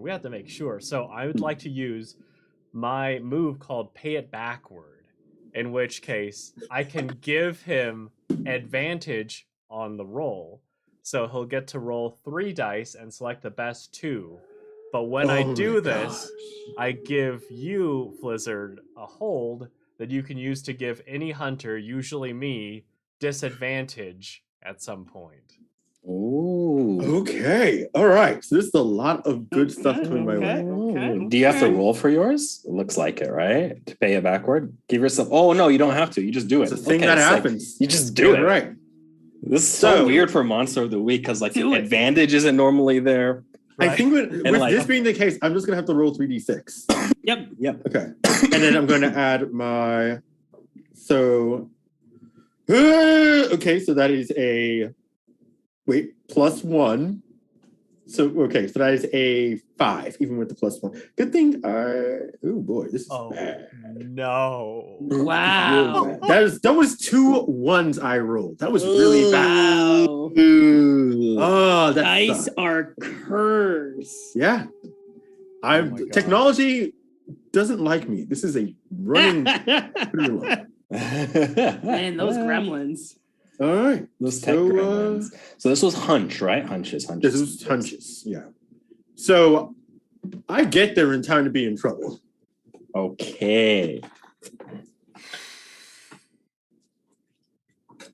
Perfect. As Tenny and Morton and Co. head out, Sheila and Lawrence are still in the library. Sheila comes back and where did Tenny go? Oh, something came up. Oh, I hope everything's all right. I have some information for you. Mhm. I wish Tenny was here for it. I'm pretty sure it would be important for her. Yeah. Because some of these attributes from this investigation or game you're playing or whichever, they kind of lean towards a third world of lore and methodology. Yes? I'd like to remind everyone we have luck. Yeah. Oh, yeah.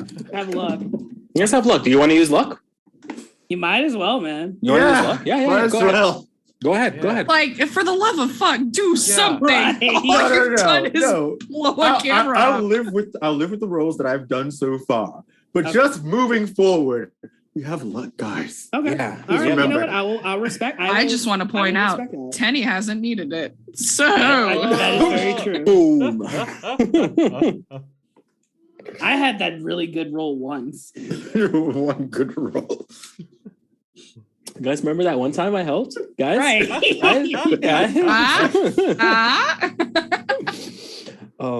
So she brings out this big dusty book. It's dusty by her standards. She usually keeps everything crisp and clean. She's like, I don't really like this book. People who wrote this book aren't the greatest people. You know, it's still good books, good knowledge, but it's just not the biggest one. And you see she dusts off the cover and it's just 2 words on it. Eldritch Terrors. And she opens it up and she points out to a certain passage in which there's a story about Eldritch's corruption and stories of possession, in which creatures, not eldritch creatures, not normal everyday earth creatures, but other beings have found a taint, have been corrupted in some ways. Chill. It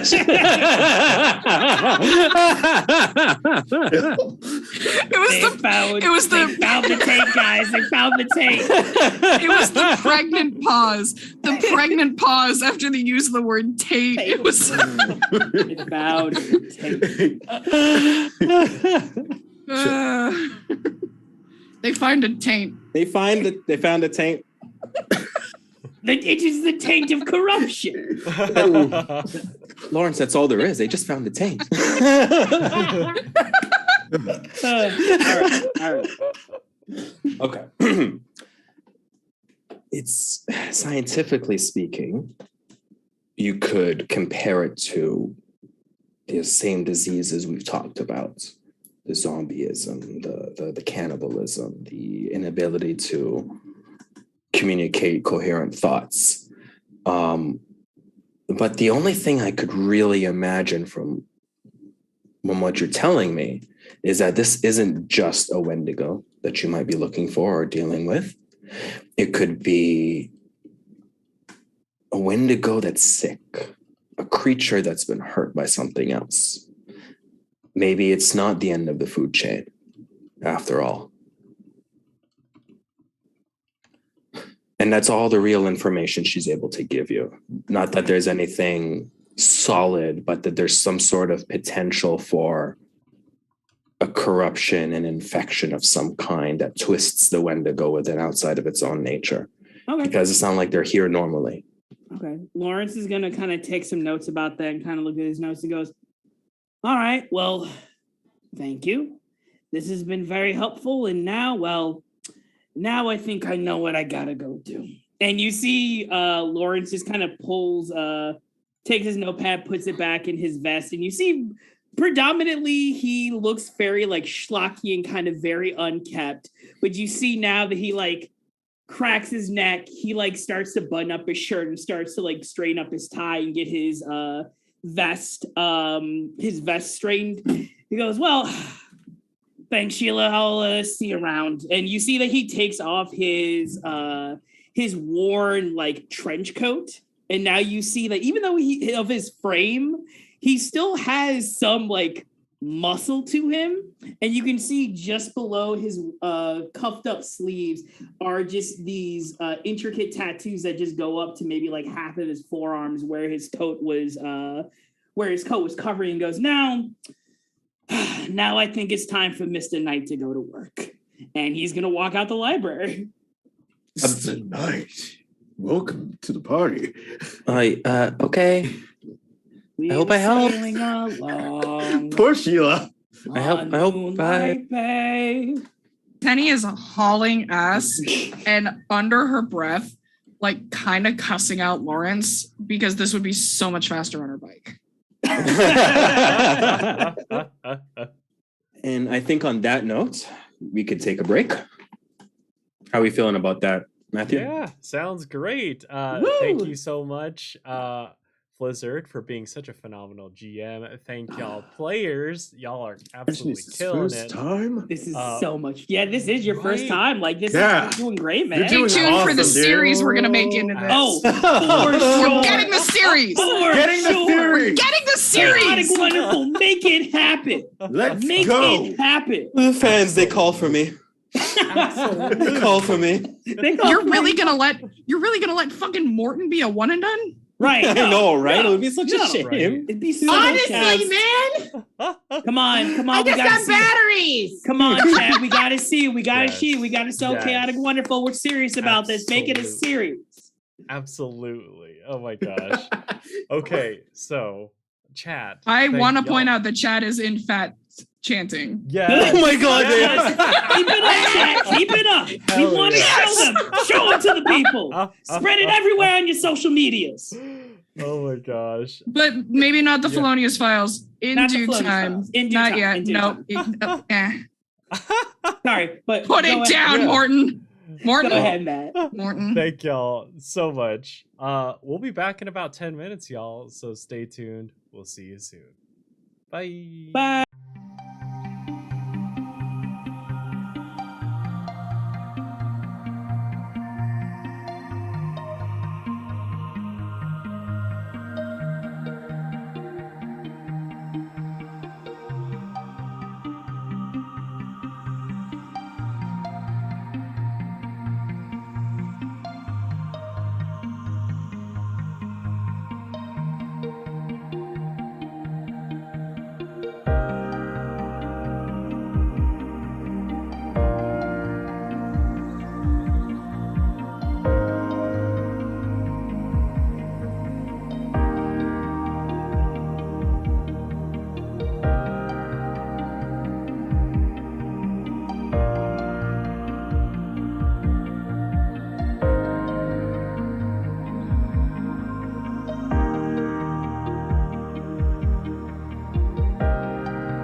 Hey y'all, welcome back to Chaotic Wonderful, where we are rocking a delightful game of Monster of the Week, GM'd by none other than Flizzard. And speaking of Flizzard, let's get it started.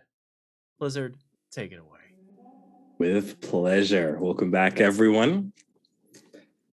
Before the break, we found out a lot of information about our troubled creature here. We believe now it is a Wendigo of several different genealogies, if you will. Perhaps even touched by something a little bit darker in this world that's yet to be fully understood. When we last left, all this information was gathered, and we have Tenny and Morten seeking some information based on their ethereal hunches, based on their experience and their power, based on the cousins of Morten and Seven that walk the earth still, and that connection shared with Tenny and her ability to leverage it. So the two of them, yes? On that regard, I have a question. I know Seven intimately well. May I potentially use a luck point, which, as per our romantic, I don't have luck. I roll against bond abuse. Mm-hmm. Can I attempt to change that roll for Seven's hunch? Because I'm using his cousins. If I roll bond abuse. Sure. I'm about it. Let's do it. Cool. So here we go with another charm roll. See what happens. Me click the thing. Boss. 10. Nice. Nice. Could have been no other number. It could be no other number. I love it. All right, let me refresh myself on the paranormal bond abuse. So on a 10 plus, your action has no effect beyond the exchange of some angry words. So the way that I would like for this to kind of manifest is Seven feels almost a physical pull from his cousins. And before he can even think about it, it's almost like 10 momentarily like kind of fully becomes his focus, not the matter at hand. And it is just full hunch coming and swinging. And he almost kind of tunnel visions in on it and fully ditches Moshu if he doesn't like move with him. We have to go. All right, I'll catch up. And Seven just takes off. Full tilt. Beautiful. So the two of you, Tenny and Seven, from your different locations, you start to wander off towards the forest. Separate paths at first, following your supernatural hunches.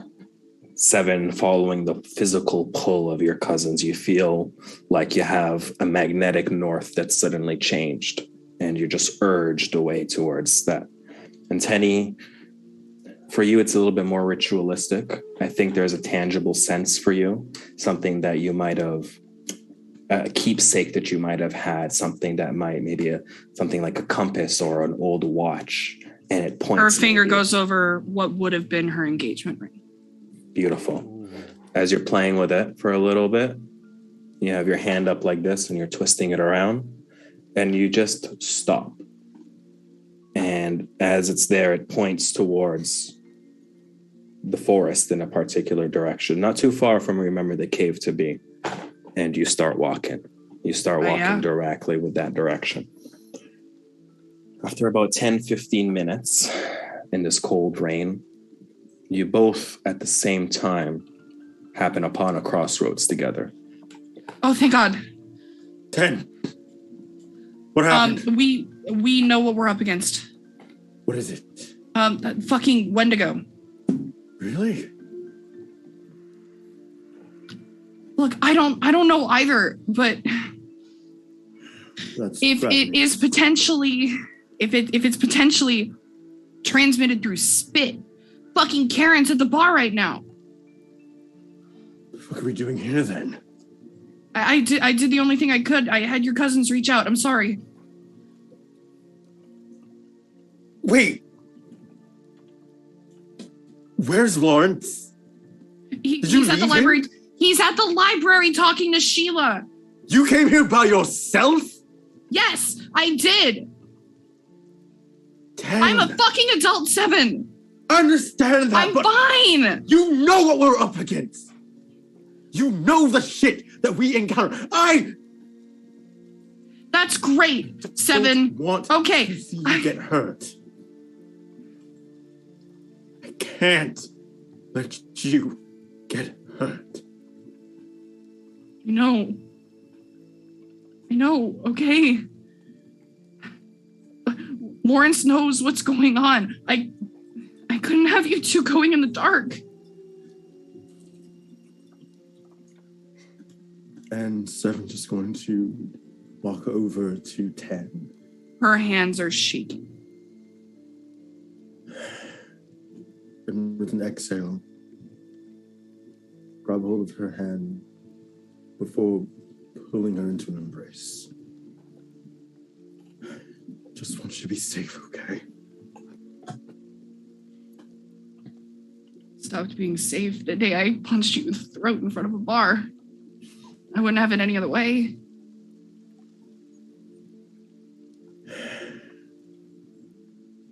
You continue to baffle and amaze me. I did what I thought was right. I'm sorry. I couldn't have you walking in blind. I love you. Love you too.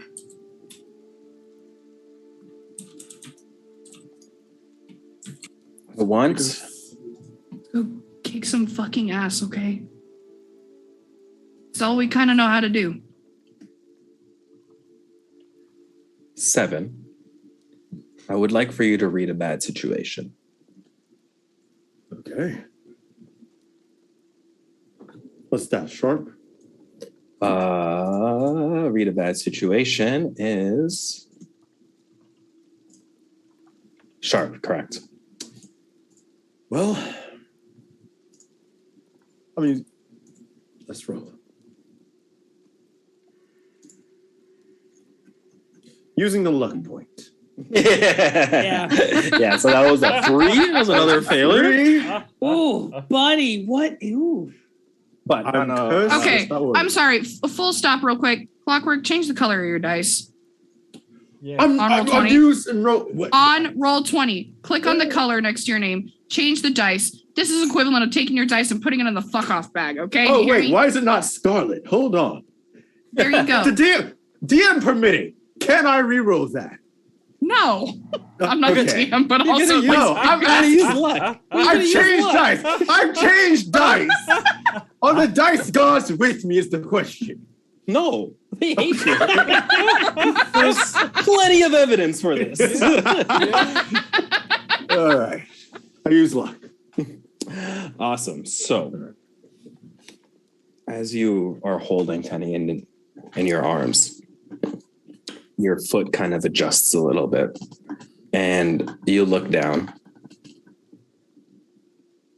and you see Karen's body, found a little too late, but just before you could be blamed for it, because there's no one else here yet. It is torn. Her jaw is unhinged. There's blood everywhere.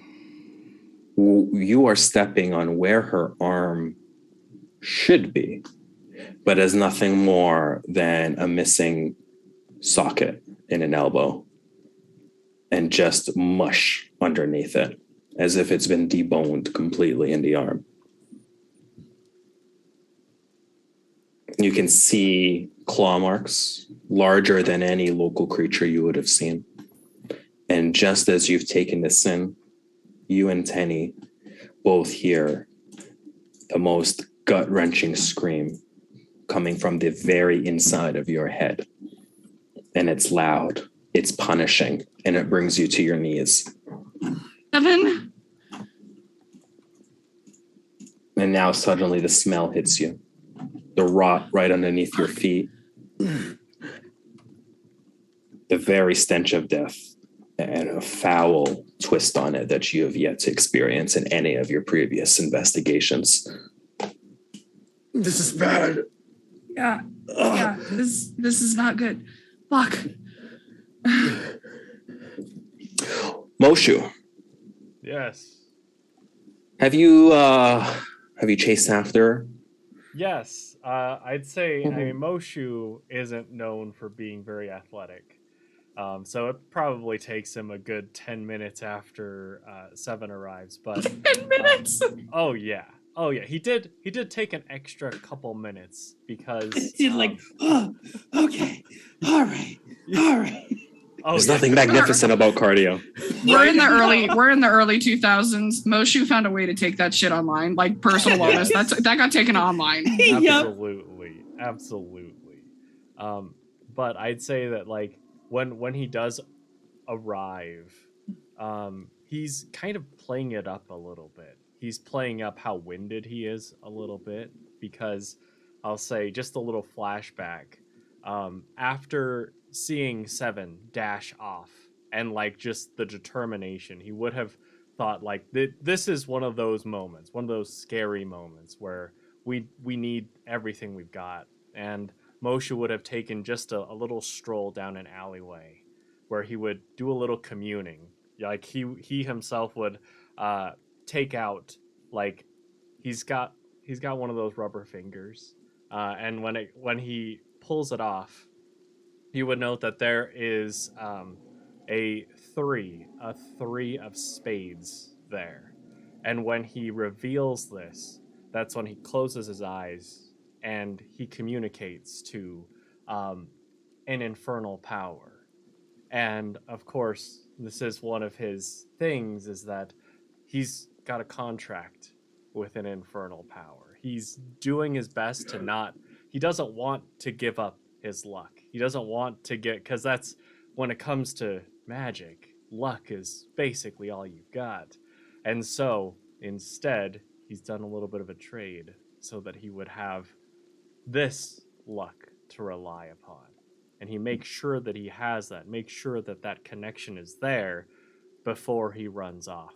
But when he finally does catch up to Seven and Tenny, he's really playing up saying, oh goodness, I really need to hit the treadmill a lot more. I keep telling you that. What Fuck. the hell? Moshe, this is bad. What happened? Wendigo happened. And now Karen's fucking dead. This is great. Sorry, I just want to interrupt for a moment. I apologize. This infernal discussion that you're doing, is this a conversation you have with another power that I'd like to think that it's a short one. It's just him just trying to make sure that power is there. I see. Just Satan, can you hear me? yeah. Yeah, just because I picture that whenever he looks at it, it's like there are so many moments in shows where things go wrong, where things go bad, where that power will tug at him, and he just feels that little flash of pain, almost like tempting him to use it, because he only gets so many before he'd have to do something else. And he always ignores it, but this time he just wants to make sure that ping is there. So he'd just be like, so I might need you. And that's what he would call out in the alleyway. After a couple of moments of anxiety and unsureness, you hear the same familiar voice. To you, it's comforting, but in reality, it's very disgusting and disturbing. It's the sound of a distorted young child. You can't tell if it's a baby boy or a baby girl. They don't even utter real words, just Baby NB. exactly, baby envies. And all you hear is a little coo, a couple of weird consonants.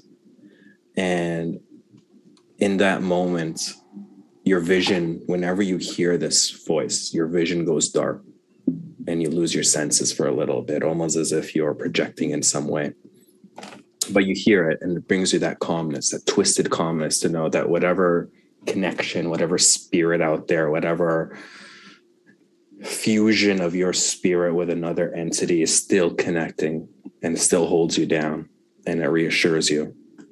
And you rush out and you catch up with the rest of the party. Or you at least catch up with 10 and Morton just by following in Morton and Seven's trail. Great. Do you have a question? I end up using a luck point, which means my luck special gets proc. Did you activate your trap card? I activate my trap card. Okay. As I notice the dead body of Karen and drop to my knees, basically atop her corpse, my luck special has it that I'll find something weird, maybe even useful. Do I find anything there?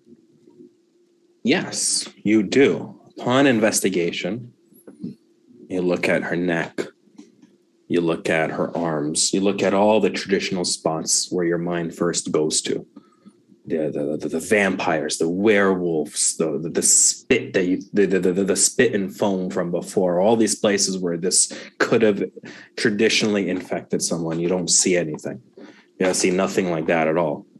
Until you look at the ripped out arm and you poke at it a little bit, pinch the flesh, and there's a small little cyst, and you touch it, you squeeze it, and it disappears. It just dissolves immediately in a small, faint black puff of smoke, not noticeable to anyone except for you because of how small it is. And it just disappears immediately. It just pops out and dissipates into the air. Seven, what are you doing? As he starts coughing. And the only thing I will say other than that is you do notice as it puffs away, it puffs into the direction of Moshu. And you'll look at where it goes and you'll look up, and in that direction, Moshu's coming. Seven, what are you doing? Moshe, Yes. want to tell me exactly why undead ether went in your direction? Well, I do tend to dabble with a lot of spiritualism and perhaps the undead. Don't even with spiritualism. I have been haunted by spirits for my entire life. Give me a straight answer. All right. Well, let's say that when it comes to the show, not all of it is illusion. And to get beyond, to get more, you might need to pay a price.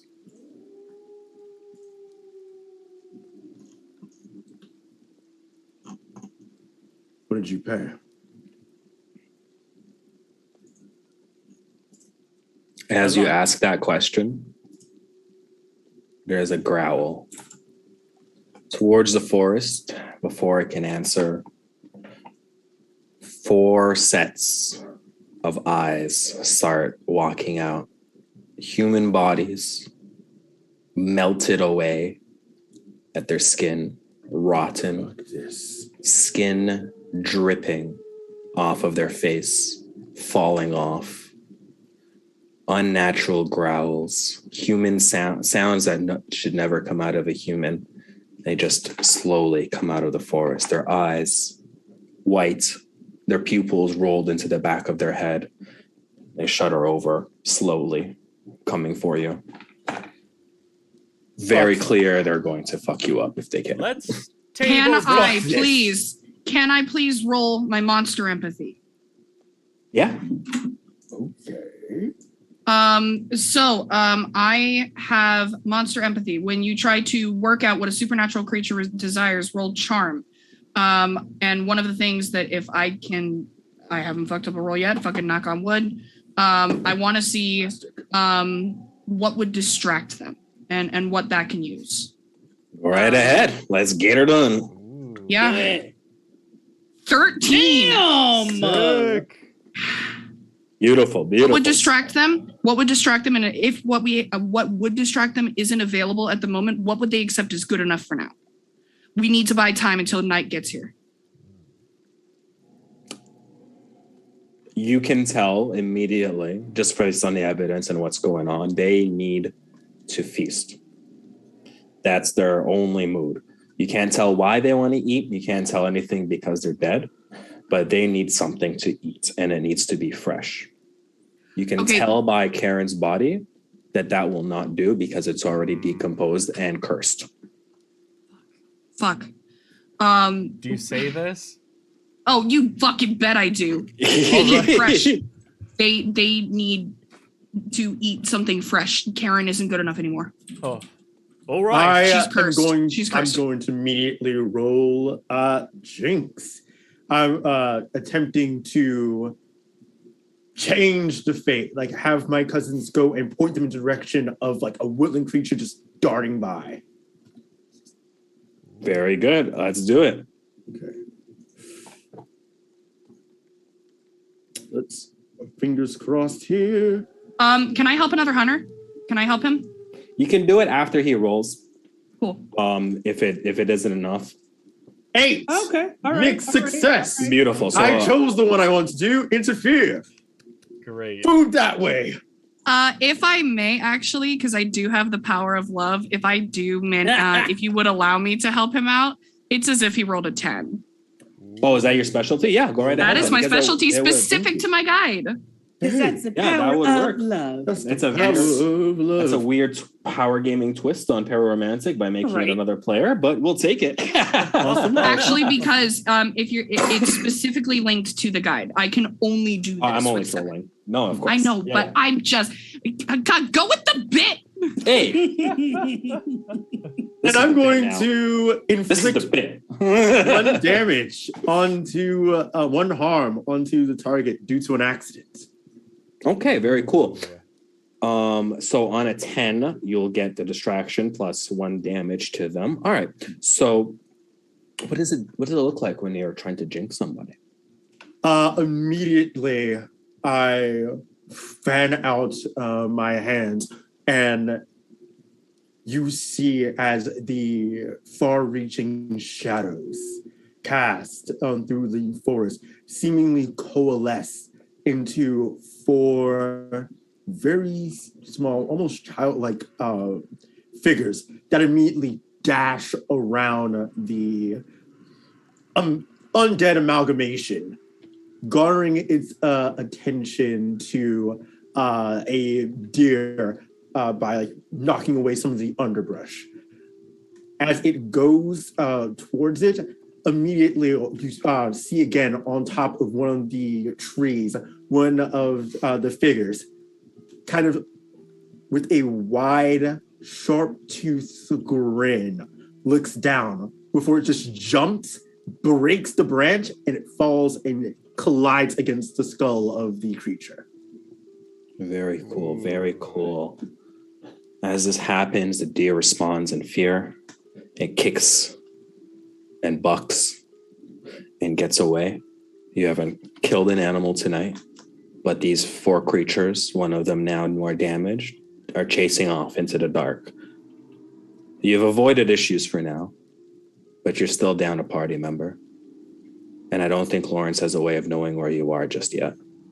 Unless you do, Lawrence. I told him where we were going. I told him I was heading back to the bar. Yeah. We're currently in the forest, if I remember. Yeah, you I know went that we are very much in the forest, but he would have known the direction I was heading. Yeah. Okay. So we can say after this now, Lawrence arrives. A couple of minutes after this happens, you 3 have caught your breath. Lawrence, you make your way from the town over to the edge of the forest. You get caught up on everything. Yeah, I imagine at this point, like you all just see like Lawrence basically like doing like the military style like track run. Like he's been running this entire time. Cruise run? Like, yeah, like, he has Moshu, do you the see Tom this? Cruise run. This is He why we have has, like- this is why we use the treadmills. And you also see he almost has like it's essentially like a .357 Magnum, but you see that is more modified. That it looks more like the Good Samaritan from Hellboy than a normal Magnum. Oh. As everyone's attention is on the recently arrived Lawrence, you look back, Tenny, expecting to see like Seven to still be by your side, and you just see Morton opening up the camera, rushing in the direction of where the four creatures ran off. We're losing the lead! Morton! As I God use, fucking damn it, Morton! don't worry, I'll check it out. Whenever you go off by yourself to check somewhere or something scary, mark experience, baby. Yeah. Levels up! Morton Leveled levels up! Yeah, level up, Morton baby! levels up! Let's go! That's our boy! That's our boy! That's our boy! That's our boy! That's our boy! Come on, Shaq. Come on, hype him up, hype him up. So we got to level up. You can choose an improvement as we're doing this. Yeah. Anything under the book of mundane, of course. So See, as I that told happens, you I need to get my steps in. What's going on? Lawrence, have you caught them up on what you've learned? Yeah, I will. As soon as I got there, as soon as I get there, it's like it's not just Wendigos.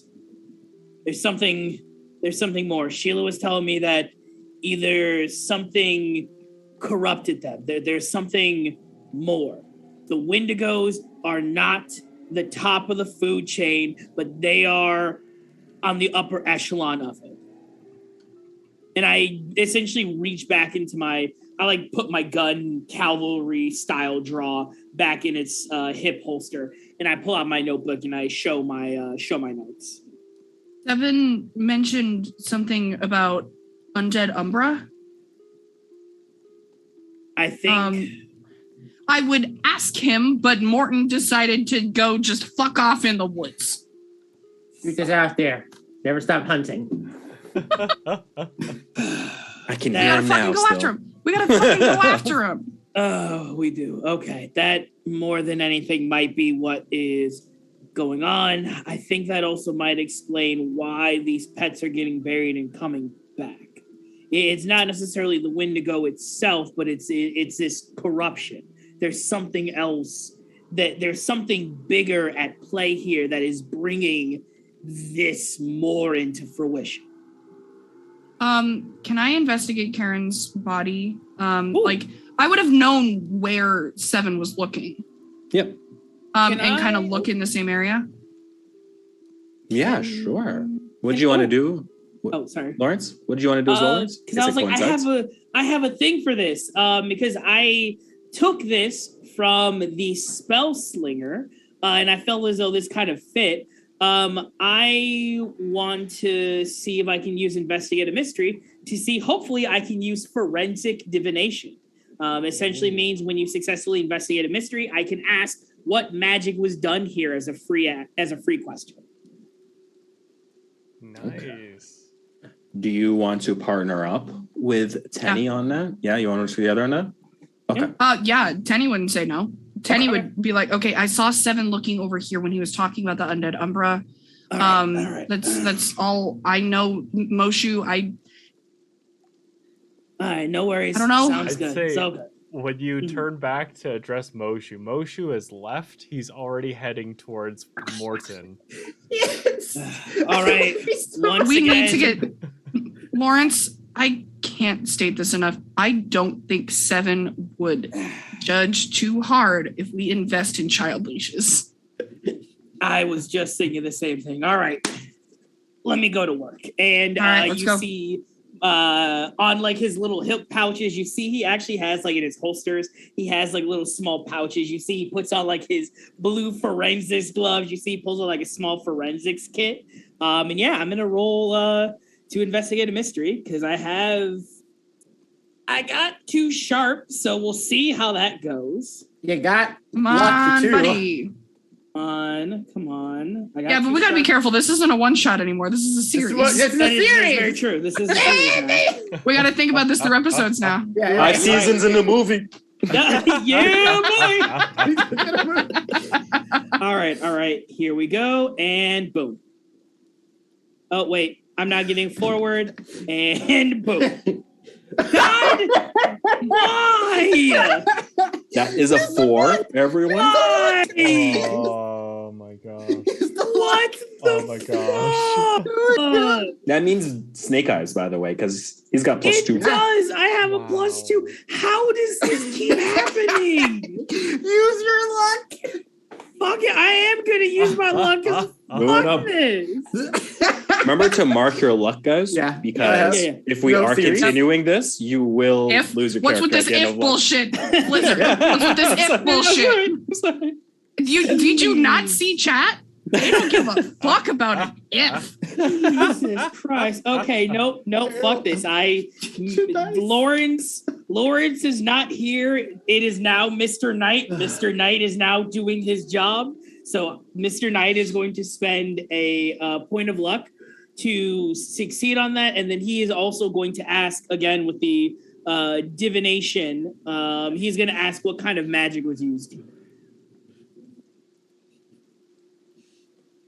The kind of magic you're able to divine, taking some samples and spreading them out, looking at the different layers of skin, looking at the way the rot has entered the body, you are able to tell the traditional signs of zombification, right? The type of parasite that enables its host to act after it's a corpse. This is not something that's very special in terms of the grand scheme of things for you.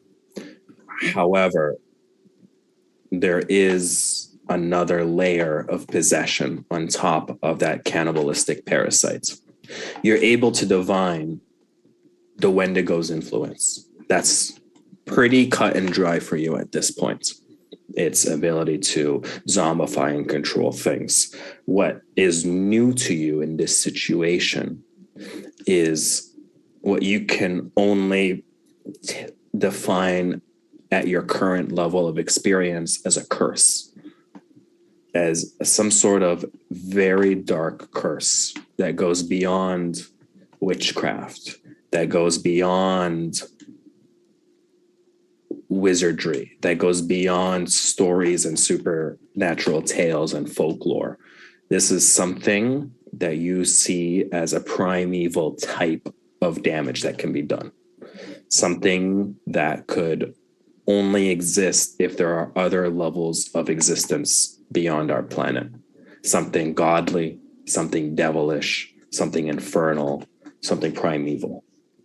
That is as close as you're able to define from what you are able to gather here from this. And as this happens, unfortunately, that deer from earlier comes running out of the forest, the very same one, and chasing after it are those zombies again. And as they're coming out of the forest and walking towards you guys, While The he's body- doing that, I couldn't have rolled a read a bad situation because I was investigating that too. sure. right ahead. Yeah, you can Yeah. definitely be keeping guard, looking around, seeing what's up.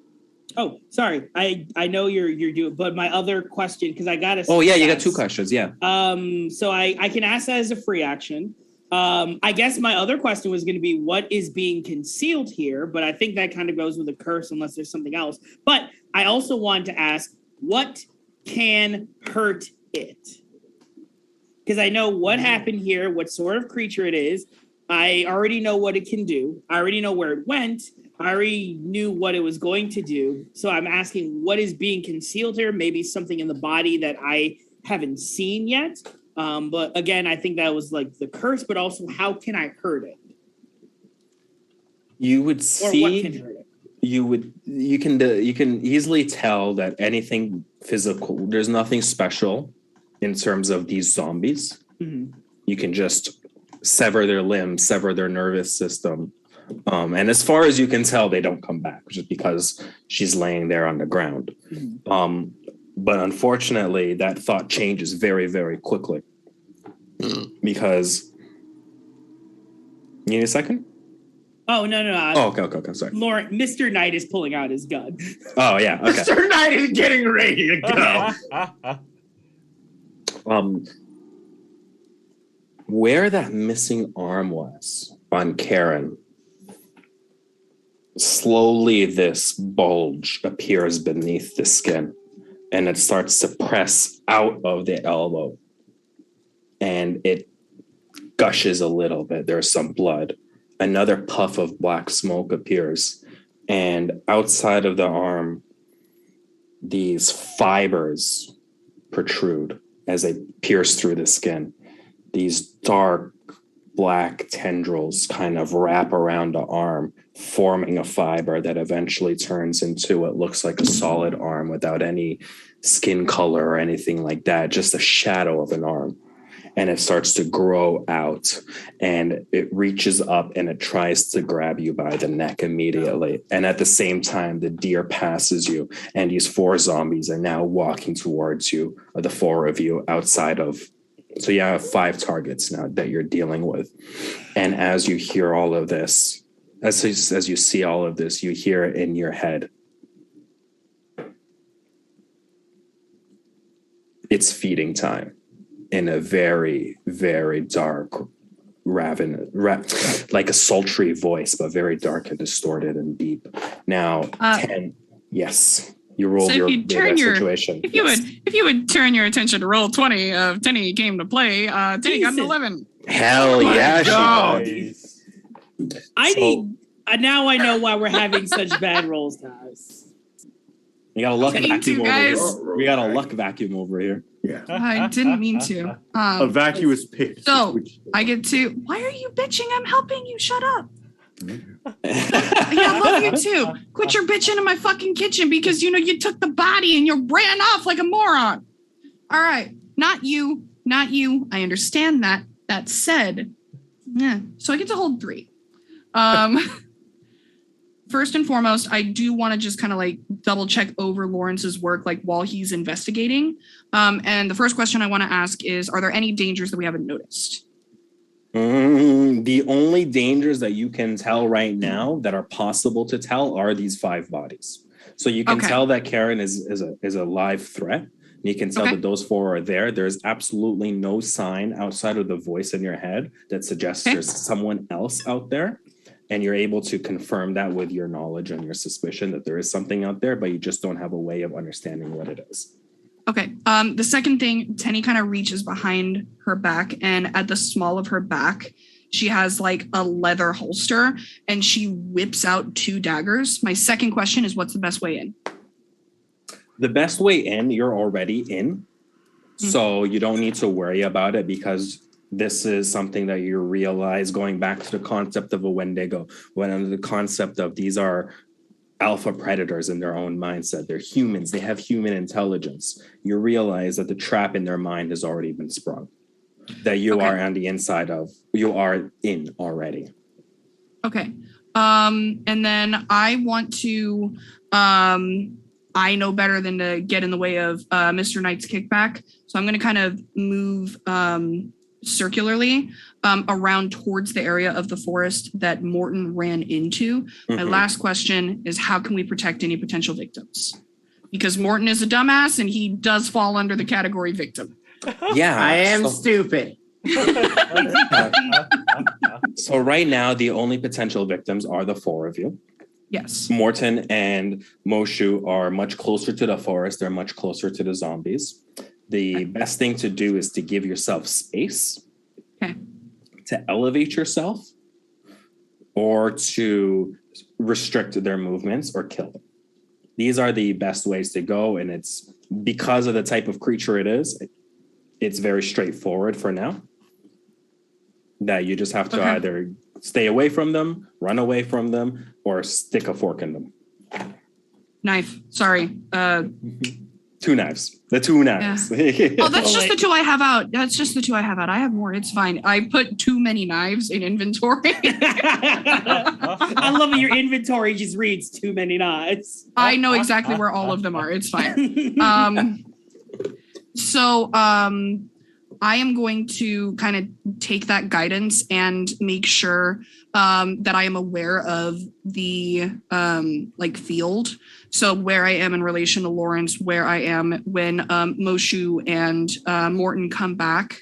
And because I'm acting on the information that I get a +1 ongoing. Yep. Ooh. Meanwhile, Morton's going to be acting on no knowledge as I use a new move that I just can't because I leveled up. Nice. Wait, What you could go wrong? Yeah, so Whenever you're you running charge. off. Yeah, sorry, you're just to set the scene. You're running off towards the forest. You got your camera in hand. A deer rushes past you, and after a moment, you're like, "Oh fuck, no, that's the same deer." You're like, And then, you look, and then in front of you, there's just 4 zombies running you down. What's this new move? What do you do? What could go wrong whenever you charge into immediate danger without hedging your bets? Hold 2. You may spend the hold 1 for 1 to inflict 1 harm, reduce someone's harm suffered by 1, or take 2 forward to act under pressure. I'm dealing 2 harm, baby. I'm going in with camera in one hand, nunchucker in the other. Woo! For the true. I love it. You're running in, you're flashing your camera, there's lights everywhere, you're waving your nunchuck around. And as you're running into this, there's these 4 zombies in front. The one that had a little bit of a bash in its skull already, you take a picture of it, you throw it 4 or 5 shots, it's confused, it's dazed, you smack it up a whole bunch. It is barely hanging on. Its head is now, you remember Nearly Headless Nick? He's kind of got that vibe going on right now, where he just kind of swinging down. He just got one that's just hanging out just like that to the side right now. And Say it's just cheese, screaming at motherfucker. Yeah. But You're that not a also hound, means, but you'll do just fine. that also means that you are in melee distance of pretty much all of these things right now. Yep. Calculated. This was uncalculated. So as that happens, the other 3 start to swarm you. You're now surrounded as you're beating I up charge. I on will this now one. take an experience because I am captured by the monster. Yep. I love Always the victim, baby. the mundane class is so much fun for this stuff. It It is really is. so tasty. It really is. It's so fucking tasteful. Whoever I saves charge. me I also charge gets in to help. experience. And you charge in. I will Moshe, take you're experience. closer. Okay. Moshe, what are you doing right now? The deer just passed you as well. You Mhm. hear up front of you, in front of you, you hear Morton yelling and screaming. You see the flash on this camera, and then you hear the growls, and then being surrounded. You no longer see Morton, and the flashes stop, and his body is no longer in line of sight. Shoot. Okay. Moshu's just. I mean, where he saw the flashes, where he heard last, he's just gonna keep following, and he's gonna call back and say, Teddy, we've got a problem here. Yeah, already working on it, Moshu. Yep, working on it. Really gotta get on the fucking Hurry. treadmill, dude. Yes, yes. Let's go. Yeah. And I am gonna go ham. So you start running up, yeah? Oh yeah, I'm charging in to help Morton. I didn't ask how do I protect a victim and then be like, well, Morton's surrounded. Yeah. What can you do? No, I'm gonna go fucking help his ass because my soulmate's in there. Perfect. And as you're Yeah. running up and figuring that out, Lawrence, what are you doing right now? Well, Lawrence kind of hears all of this and is just like, all right, Mr. Knight, time to go to work. And he basically, again, just like gets in that Captain America style sprint. And I guess as he's passing Moshe, he goes, on your left, and just keeps running. He's gonna like circle to where he can see he can get a position. And kind of like, I think especially where like the camera position is, because he's like now like in tactical like basically like thinking of the angles and whatnot. So he's gonna go back to see where he saw the flash, heard the shot, see if he can see something, and if possible, he is going to take a shot at one of the creatures to see if he can either get some damage or potentially cripple this thing. Okay. I have, for those at home, I have chosen as Lawrence's weapon of choice is I have a night vision camera and I have a Magnum. Magnum's probably 2 harm, Just- right? Magnum's 3 harm. 3 harm. 3 harm, yep. Good chunk. Sick. It's 3 harm. It's however, it's close, reload, and it's loud. Very cool, very cool. So you run up and you start to fire some shots. You're just rolling kick some ass, right? Yeah, I'm just gonna start blasting. Start blasting. Roll me some kick some ass. All right, come on. I have a 2 in tough, so let's see how this goes. Fingers crossed.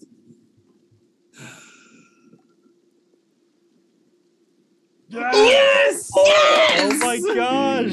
And Got an 11. because I also picked a move from the expert, I also get to use precise strike. So when I inflict harm on a monster, I can aim for a weak spot.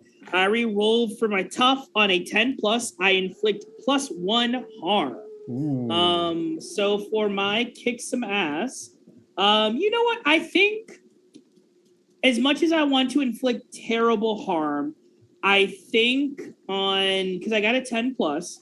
I think not only am I going to deal the extra harm from the precise strike, but I think I'm going to take the advantage, and so I'm going to give a +1 forward to Tenny. Okay. Okay. Ooh, nice. What does that +1 take shape as? What are you doing with your gunshot to lend that aid? So I think it has less to do with the gunshot, and I think it actually goes back to Knight's training. Because I imagine much more now. This is like he's less an investigator now. He's like in field marshal mode. So I think now after he takes a shot, he's gonna kind of aim it up and almost kind of like have it like an opportunity for Temmie to kind of get in and get under it, and is almost kind of like a commander, on the battlefield, being like, Temmie, there's your opening, take it. I'll take cover fire from here. Very Awesome. cool. So as you do that, as you run out, you line up your magnum shot, you look at them, you count where they are, account for how much time has passed, account most importantly for where Morton is standing. You fire the shot and you do it like it's like what, 5 harm now? I think. Yeah, Let's 5 see. harm, I believe, which is a magnificent amount of damage in this game. Because you get 3 +1 and then +1 forward, right? Yep. Yeah. So you do 5 harm. You blow the brains out of one of these zombies. And you're not attacking Nice. Karen, right? You're not dealing I'm with taking Karen. care of the most immediate threats. Okay, so you The take most care of- immediate threats, at least to Mr. Knight. Perfect. So you blow out one of their brains, they fall to the ground, and you see a whimper, an attempt of the tentacles to pop out and reform. It fails, but you see them like start to form strands just like they did with Karen's arm. And as a neck starts to take shape, it just sort of falls over completely. And that tendrils that were popping out just dissipate into the same black smoke that Seven had noticed earlier. The head, take out the head. Got it. Does the Um, smoke head toward Moshu? Yes, it does. Peculiar. Yeah, and I guess if I can, I'm gonna see if I can take cover and maybe. Well, actually, I have a revolver. I don't know. I guess I have 6 more shots, or how do you want to play it? Reload is not, I don't really worry about reload unless you're like long fights. 'Cause Okay. I imagine that, just by the way your character is, you're not firing randomly. It's a precision shot. You shot to kill, you did 1 shot. You have 5 bullets left. One shot, Okay. 1 kill. Okay, cool. Yeah. Then Yeah. I'm gonna kind of take up some sort of like cover, like defensive position to lay in some supportive fire. Yeah, you shoot, and then you're not in the forest fully, so you just kind of find a tree to lean on, and at least protect 50% of yourself, and you have a way to turn away, and turn around and yell some information over to 10, and then turn around and hold an angle, and just making sure that you have that awareness, that battle control of the situation. Yep. 10. I'm going to roll to kick some ass. And I am going to continue utilizing the bad situation roll that I got. You said elevation was important? Elevation is a nut, like they can't climb. You have no reason to think they could climb. Awesome. I mean, that's fine, but working from above is also going to kind of help. Yeah, because it Cool. makes it harder for them. Yes. My question for you, how thick are these trees? They old. They're Wonderful. like each 150 years old. Cool. And I got a forward from you, Lawrence? Yes, correct. Cool. And So I'm you get using plus this on 2 my forward. wonderful. As I roll my Can I help worst as stat. well? I have an idea. I have an You got- idea. I that like- What you got, sounds- Mushu? I'm What afraid. you got, Moshu? What you got? I mean, I am quite the magician, so I do have something that might help you with climbing. And and I just imagine like He's got the handkerchiefs. lassoing and throwing up onto the tree so you get something to climb. Yes. This is the best. Series. Series. We're not gonna have a series. So what am I adding a third forward to this? What I will say is this wouldn't be a third forward, but this will give you much more options to do something. So like if you we don't have to roll on it. If you want to take that and do something. Oh, you know what I will say? Moshu, Yes. it's a tense situation. All right. In order to do this, you'll have to perform under a very, very high pressure situation. So that means you'll have to roll. Act under A lot of pressure. handkerchiefs to get out under pressure. Okay. Yep. You got this, man. You got this. You got this. Fuck. All right. All right. Why am I so good at magic? God damn it. Why don't Sold myself for this shit. Oh, you have luck. You have I'm- luck. Okay. At this point, it's like I can't use my luck yet. I say like okay. he'll take that rubber finger off, and you'll like from his perspective, it's like you see that 3 of spades turn into a 2 as he uses one of his infernal favors to turn it to a 12. Uh-oh. Okay. Can I take a moment to say that a viewer has redeemed points to highlight the word series in chat? That is great. That's Thank great. you. No, I mean, no. I guess we gotta make this a series. Gotta make it a series. Gotta make it a series. It's been highlighted. It's Yeah, been yeah. highlighted. It is law. It's the most commonly used word on the stream. Yes. It's serious. A series.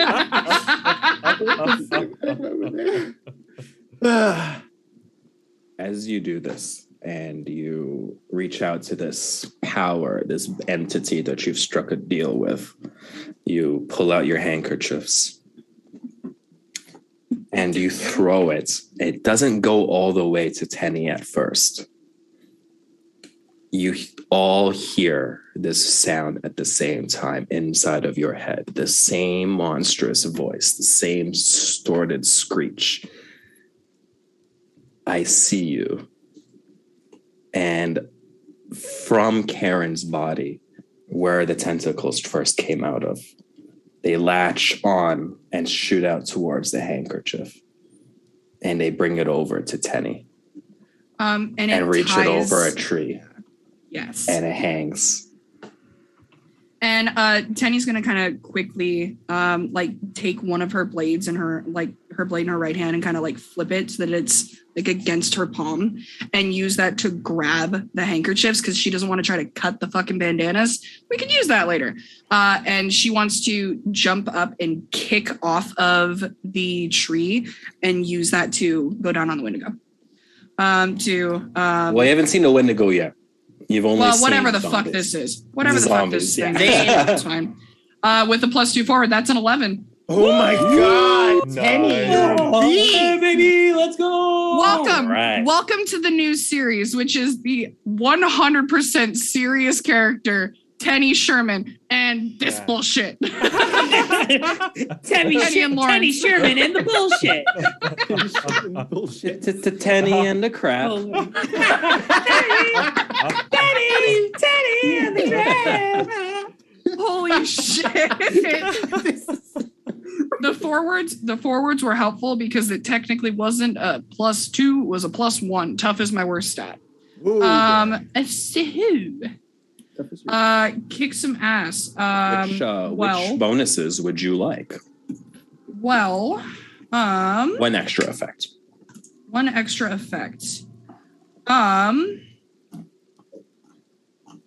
I force them where I want them. I want them to not be surrounding Morton. I want to land in a place, and as my daggers retreat, like I want to push them back so that as like I get my weapons back, they are stepped back from us. And Morton and 10 are back to back. I love it. You get experience. You saved Morton. Are you fucking serious? Yeah. Yeah, All you right, get an go. experience Monday sign. works. This unnatural movement from Moshu that causes the handkerchiefs to wrap around. Tenny latches on. She pulls herself up a few feet off the ground. She's holding one here, holding a dagger in her hand, another dagger hanging out where she's holding the handkerchiefs. She jumps up. She kicks off. She pushes, swings maybe 30 feet. Dagger immediately punches into the shoulder of one of these zombies that are still up. She latches on. She twists. As she pulls out, she kicks off of it back to the same tree where she came from and kind of bowling ball pins them all together. They're all on the ground right now, toppled on top of each other. Morton is currently free now. She pushes back off the tree, comes and lands, and is now back to back with Morton together. And looking down, there are some zombies in front of Morton right now. As 10 lands back to back, they immediately recognize they're not back with Morton, but with 7. I hate Lawrence, to bring up this take your moment. shot. Take your shot. Will do. I also just want to acknowledge in chat, Mojo624 literally is like, I have 1K channel points. Fight. I have to see, like I have to acknowledge that. I just have to. This is Makes absolutely it a series. Hilarious. It is all Okay. day. Series, motherfuckers. Series? Blizzard, that's you! No! Wrong account! Oh, no. Serious? Series? God. okay. Yeah, as 10 kind of recognizes that like Morton is like a little bit, he's standing a little bit straighter. She instantly recognizes that this is 7. And she kind of like leans her head back against his back and goes, ready? Ready. Mr. Knight, take your shot. You got it. Moshu, do whatever the fuck that was. That was helpful. All right. As It is in my control. as Lawrence is about to take his shot, Jinx to give him a +1 forward. Okay. I'm sorry. Chat says this is not a request. This is a demand. It's not a request. It is a hostage situation. That's Omar being like, I am held at gunpoint. 11! Vindication! Yes, go. Nice. All right. Wait, wait. I think I have to hold 2. Hold on. Okay. How many do I hold there? I hold Jinx is 2. two. I You think get a Jinx is +2. Okay, +2, +2. Dang. Okay. All right.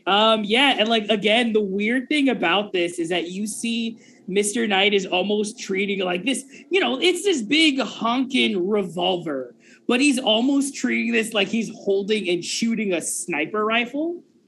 So it's like it's a revolver, but it's I have a flavor wise, I imagine has like the same, maybe like a kick is like a little bit smaller than like a 50 caliber bullet.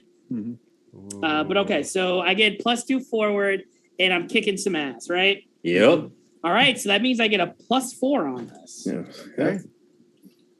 Okay, let me roll to kick some ass. 2 forward. Here we go. 13. Yes! Oh my gosh. Okay. Beautiful.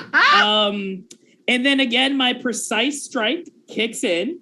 Because I get a 10 plus. Oh wait, sorry. On a 10 plus, I inflict +2 harm. Okay, sorry. I just I looked at precise strike, and it's 10 plus is 2 harm, 7 to 9 it's 1, but on a miss I leave myself open. Okay. So shit. Okay, so kick some ass. I got a 10. On an advance. Yeah, look at the advanced. Yeah. Well, Okay, advanced, you have so- to spec for it. You actually have to have the Oh, okay. improvement that gives you advanced on it. So you can't Okay. just crit. You have Oh. to spec into being able to crit in that specialization. Okay, gotcha. No worries. And I think, I am going to, because I use precise strike, I'm going to deal that extra +2 harm. So that is going to be 5. Like I said, the event's success, that doesn't really mean anything, but I think I am actually going to take a page out of Tem's book, and I'm going to force them where I want them. So I think especially because of how piled up that they are. Yeah, they're on top of each other right now. Yeah, I think. Oh, Can I piggyback off if you wanting to force them where you want them? sure. My since it's from the Jinx, the cousins immediately apparate around the herd as the bullet is flying. Both 7 pushes off from 10. Both of them split, revealing the horde that is now being corralled by the cousins. As the bullet makes its way through, each one of the cousins basically like tap it gently in the air, ping-ponging it between the crowd. Nice. Yes. We I pull love some this. JoJo bullshit and we pull some Sex Pistols JoJo bullshit and just ricochet the bullet. I'm here for this. Like I think, and I feel as though like maybe Mr. Knight and 7 has like pulled this in the past. Maybe this is like one of the special maneuvers they do, where it's just like, no, we line up I like line up the shot, look at you, and fire it. Yep, this is planned. Yep. This is in the playbook. Yes, in the playbook. Mhm. It's canon. It's canon. Made me write Fire it your down. shot. Made me write it down. Dead aim towards this pile of grotesque bodies, just moving around, struggling to coordinate themselves as you fire towards one of their heads. It passes through one of them. The cousins come out. They pop the bullet as it rips through the heart of one of these creatures, pops it up. Another cousin pops it back down. It loops down into the ground, hits another zombie in the head. 2 of them down. There's a third one. The cousin swats the bullet again once more. However, a former Jinx Mm-hmm. takes into account here. Yep. And the cousins lose their connection for a moment. They lose their ability to control themselves, to be under 7's mental capacity. They lose sight of what happens. The bullet goes wide. It strikes a tree. It bounces off the tree just a little bit and it nails 7 in the shin. 7 is injured. What? You take 2 harm. Wait, What? protect someone. I want to roll to protect. I want to take it if I can. Go right ahead. Yeah. And I believe that the mundane has an ability specifically for when someone helps you out. How does that work? Whenever No. you, Has it. whenever Power of love. I rolled a 10. I'm Power of protecting my Love guy. rolls a 10 because oh my god! And whenever another hunter uses protect someone to protect you, they gain experience. This is such Yeah, bullshit. I fucking love it. having connection to 7's cousins, I feel that momentary slip, and I realize that something's about to go wrong, and we are back to back. So I fully I swivel and I take the damage instead. You shove 7 with your shoulders. You force them to rotate with you. You take a step and you sacrifice yourself for the blow. You take 2 harm. Yeah. You're limping. You're hurt in your left leg. You've got a bleeding bullet wound. time is a factor. This is no small gun. This is a cannon and a half. Shit. Ricocheted literally by ethereal forces. And because I technically rolled the 10 plus on protect someone, I inflict harm on the enemy. Oh, Yeah, you want to so inflict harm on the enemy? Okay. Yeah, as I kind of navigate, I whip out one more dagger. Like I whip out a dagger again and get a hit in where I can. Yeah, as you're falling from the gunshot, you preemptively pull out your knife so that as you're falling down, you can use the momentum to take one last stab and use that momentum of the gunshot, like kind of like a fulcrum, just smacking you over. You just know, and you just go and you stab right into this creature. And as you stab, you deal one harm and you stab at one of the wounded zombies. Its arm severs off, just comes off immediately on the ground. And it's now, you're right on top of it. And as it's looking at you, hissing at your face, trying to reach for your neck, trying to get at you, it just pauses for a moment. It goes completely still. Its tentacles wrap out from its arm. They just protrude like they do before. They pull the arm back and bring it into the socket. Can I slam a knife down in the way? Act under pressure. Yes, I would like to do that. And technically speaking, I still have a +1 forward from my bad situation based on how to, You're still acting on these same creatures. Yeah, 100%. Absolutely, I am. 6. Ooh. No. Oh, act under pressure on fail, nothing really happens. You kind of mess it up. So there's no particular rule for it. So what happens and that you see is now this arm gets pulled up. The tentacles wrap around the very end of the arm and it pulls it back, and just hear the sound of like a fist being pushed through raw flesh, and it just sinks it back in. But the arm doesn't fully sit in the socket. It hangs about 20 to 30 centimeters off, as if it's now an elongated arm with a tentacle socket that just gives it extra length, and it wraps its arm around you and it holds you close to it, and it tries to bite at you. Shit. 7, get her out of there. Moshu, if you're going to do something, I suggest you do it now. And 7, just no longer thinking, not even relying on his cousins, rushes it in with his pocket knife, aim to just cut right through this thing's jaw. While this is happening, Moshu, do you have anything you'd like to do? Yeah, I'd like to do a little spell here. Okay. A little magic, a little illusion. At the moment, we've got this one that has like this super steroidy arm.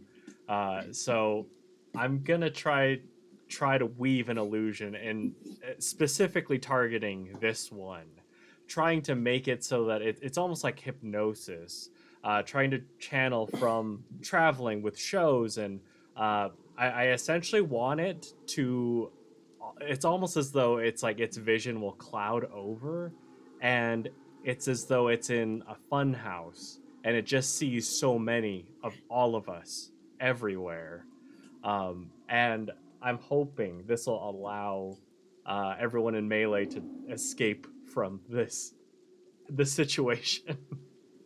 Very cool. What role is that? Is that just like a big use magic? That'll be a weird, for my confounding illusory spells. Okay, let's get a roll. Illusory. That's a 10. Yes! All right. Is there specific things on it that I can see on your book? I see Infernal Power, Magic and Illusions. Is that it? Oh, Confounding Spells. Yeah, okay, on Magic a 10 and Illusions. plus, they're fooled, they're led in a direction of my choice, or I can choose, those I choose can escape undetected. So I'd like Tenny, Morton /7, and Lawrence to be able to slip from the range of this guy. Very cool. Very cool. All of the zombies, they start to roll around. They start to crawl desperately. They are like cats on catnip. extremely overwhelmed. They're so for lack of a better word, attracted to everything around them, things that they can't see, images that you can't comprehend. You don't know what would drive one of these zombies to go feral like that, but your connection allowed you to do so. They let go immediately of Tenny, sorry, and they turn around and they start clambering on the ground, digging into the dirt. Just all of them. All of them. I say there's almost 2 left. You've completed the rest. They start digging into the dirt. This endless this hole that they just keep digging and digging and digging and digging and digging. The rest of you are able, with assisting Tenny with her hurt leg, to start to move away from this, to start to get away. No one's really sure what's going on except for you, Moshu. You know that they are under some sort of curse. Do I assume that the rest of you start to move away? Yeah, I immediately, seeing 10 injured, scoop them up into my arms and immediately start taking off of outside of the forest. Yeah, Anyone do kind of anything particular? Or is it just normal getting out safely type of things? If anything, well, we have our tracks pretty covered with Moshu. I'll Confidently, if there's anything other than get out safely away from these people, if there's something particular, let me know. If anything, I would try to stop the bleeding on Tenny's leg. Very cool. So the 4 of you gather yourself. You're now about 100 meters away from these feral crawling zombies. They're digging and digging and digging. And as you turn around, all sound stops. You think for a moment they're tired, they're dead, but you turn around and the zombies are just both standing on either side of the hole they've dug. Breathless, motionless, frozen eternally like a picture. Outside of the dirt, from this large hole, you see a humanoid head pop out. Slowly, eyes dripped and sagged, skin barely holding on to the bone, not a single ounce of meat on this body left. It rises in an ethereal manner, and inside of all 4 of your heads, all you hear is, "You've stood no chance to escape. I will feast as I please." And I think that's where we'll end our session. Okay. Oh, snap. That cliffhanger for a series. Yeah. Well, Oh shit. Oh, done. my gosh. Oh God. Spectacular. That was wonderful. Goosebumps. Spooktacular, if you will. Goosebumps. Right? Goosebumps. Oh, Holy shit. Hell yeah. Oh. Oh so my Moshu, gosh. what the fuck is this about? Why the hell are you fraternizing with the enemy? Full disclosure, Uh-huh. Moshu doesn't know what's going on. Moshu doesn't know. Moshu doesn't know. Don't tell Moshu. Yes, it's plausible Oh my deniability. There you go. Awesome. Give the people Oh my what God. they want. Yes, absolutely. I will make sure to forward all your highlighted messages up to the higher ups. Y'all have been absolutely wonderful. Oh my gosh. Oh my gosh. Before we get into our goodbyes and everything, first off, big thank you to Flizzard, to Omar for running such Yes. a spectacular game. Oh my gosh. It's so Thank much you fun. so much for having me, everyone. This was amazing. Thanks for being This here. is fucking dope. Holy- Can't wait for next session. Hell yeah. Yeah. Next session when, Flizzy? Yeah, Flizzy, Oh my next gosh. session when? Next Right. session when? All right, I'll message you all. We'll set it up. We'll set it up with All right. Let's get this figure out a shit going. schedule. I'm in. I'm Yeah. down. All right, all right. Hell yeah. Fuck yes. And next, of course, from everyone at Chaotic Wonderful, thank to the players. Y'all have been absolutely wonderful. It's been such a blast playing with Thanks you. for having us. Oh my For having It's us. been great.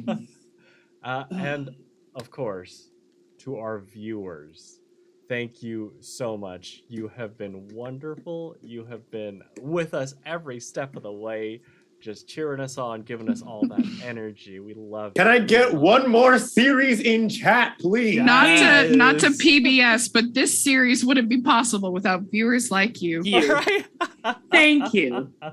These shows only exist because of everyone's excitement. Yes. That includes please, the viewers, if you- that includes the Fucking players. great. Yes. Everything. So please, if you all want to see this as a series, go to your social medias. Make sure that you tag Chaotic Wonderful. Tell Write them your that the congressman. people demand it. Write to your congressman. Tell it to the hills far and wide that Dark North needs to be a series on Chaotic Wonderful. Do not let the Howling Society win. Make Dark North a series. Go, people. Go. Hell yeah. Tell your social medias. Tag Chaotic To the Wonderful. hills. Fly, my pretties. Fly.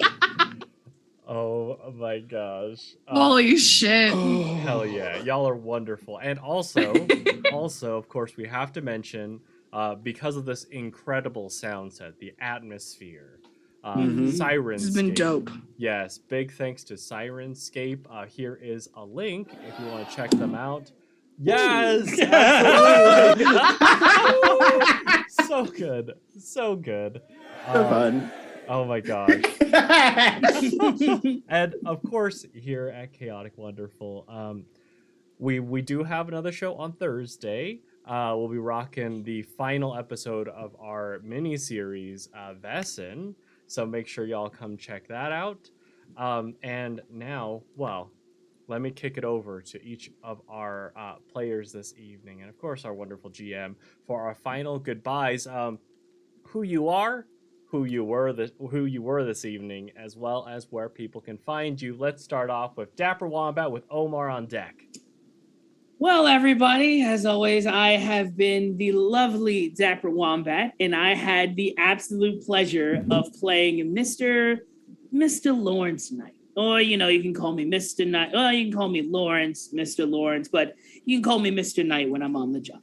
And I, once again, like I said, I am the showrunner and the dungeon master for the Tales Adventure Agents of Boo podcast. It is an actual play podcast set in a Magitech Diesel Punk world where the PCs are secret agents tasked to hunt monsters, kill wizards, and get loot. You can find all of our updates as we have on our Twitter and our Instagram of @agents_of_boo. And if you want to follow me on Twitter, I am at King Dapper Wombat. That's at KNGDAPPRWOMBAT. And Instagram of @Corrado Vermont. Wonderful. Thank you so much, Dapper Wombat. Let's kick it over to Omar with Shanae on deck. Just want to say Agents of Boo is a kick-ass podcast. As someone who only consumes hundreds of hours of podcasts every single year on this, I was so surprised right off the bat how good Agents of Boo is. Just right from the beginning. It's so good. Now, me, I'm Flizzard. I'm Omar. I am at Nat61X on Twitter because I'm a Toronto man and I have to tell everyone all the time. And I am new to the scene. I'm new to this whole thing. I started playing D&D around April of last year in general. Dang. Oh, you a baby. COVID fixation. Wow. Yeah. Yes. Someone gets it. Someone gets it. Mood. I am hyper fixated. I'm obsessed with this. This is my first time DMing in front of a live audience. I've only done it with some friends. I want to do this more. I'm loving this. Oh, I am yeah. here. I'm a player. I'm a writer-ish. I guess I am now. If people like what I did, I'm a writer now. And follow me on Twitter. Hit me up. I am down to play games. I am down to talk video games. I am just a big giant nerd with a beard, and that's my entire brand right there. I love it. Awesome. Thank you so much, Flizzard. Let's go over to Shanae with Clockwork on deck. So I am Shanae. I have been playing your pararomantic Tenny. And oh my God, Omar, this has been so fun. I've never leaned into a romantic character before, like quite in this way. It's always been like something that's developed, but going in with Seven has been so much fun. Hi, this is hello, 'tis I, the scheduling conflict for figuring out when this series is gonna happen, but it's gonna fucking happen if it kills me. So you can catch me over on Heroes and Hooligans. You can catch me on Tuesdays. We are coming back for season 2 on October 11th. So you can catch me on Echoes of Zeppelin as Mads Medusa. You can catch me on Wednesdays alongside Clockwork as Jen Valentine, the vampire, on Graffitied Hearts on Wednesdays. On Fridays, you can catch me as the fucking problem herself, Ali Fouquet, on The Gauntlet. And bi-weekly on Saturday mornings, right at midnight Central Time. You can also catch me on Broken Scythe Reforged as Emma Petrel, the schizophrenic warlock who has her patron be the strongest voice in her own head. And then on Sundays at noon, you get to see me DM. I get to take the reins as your local space daddy, where I am the DM of Starbottled, which is a Spelljammer campaign entirely in a homebrew world that I spent 3 months creating with my players, where the entire concept is around artificially created and distributed emotions. It is a fucking riot. That sounds Great like a show. riot. I'm so sorry. That reminds me, because of how cool your Starball world is. I actually forgot to plug the one thing I'm doing. I am on a Blade Runners campaign. It is dark. It is edgy. It is noir. It is amazing. I'm doing that on the Superior Adventures Guild. It is every other Sunday. Our next episode is next week Sunday. And I'm telling you, it is crisp. It is heavy. Hell yeah. I just want to point out in chat, the most recently highlighted message is It's just Space Daddy. Just Space Daddy. Mwah. I love it. Space Daddy. Phenomenal. They don't call me DM there. They call me Space Daddy. I love SD? Appropriate AOSD? What's up? Well, thank you so much, Shanae. Let's go over to Clockwork with myself. Hi, the Clockwork GM here. You can find me. Tonight you got to see as I played Morton, the mortal, the not so mortal. And Mundane. Mundane. Wrong thing. Mortals in Graffiti Hearts. Graffiti and, Hearts. Muscle Hearts. We'll get there in a second. But you got to see me play the Mundane. And you got to see me play Seven, who was the spooky before he became very dead and possessed Morton. And tonight has been absolutely wonderful. Thank you, Flizzard, for enabling us to come here and play these amazing characters. Thank you for enabling us. Thank you for enabling us. Thank you for enabling us. You enabled us.